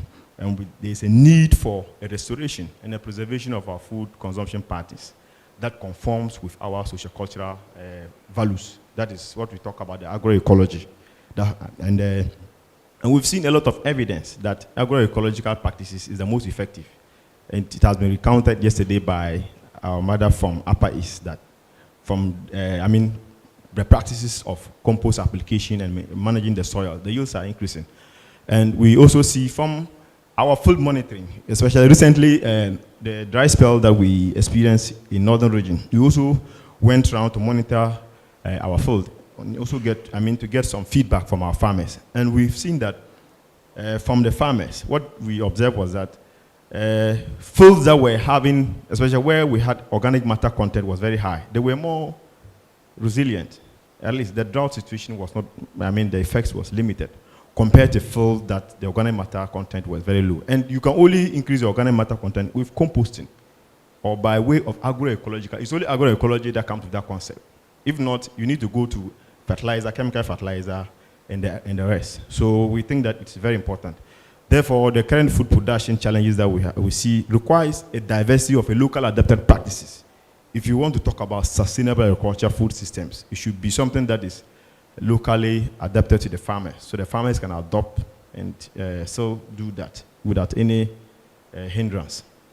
So finally, we think that we need to protect our degrading local food systems, that we still have that challenge. We need to protect it through agroecology, because yesterday, CD, Mr. John was saying that agroecology is more than a farming system, that we need to still see how we can improve upon our food system through ecology, that because has proved to be more sustainable through farming system among others.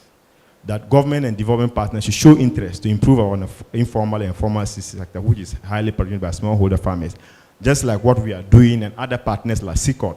If we begin to see more of our project, for example, we also do implement some donor project, but the attention is on improved seeds.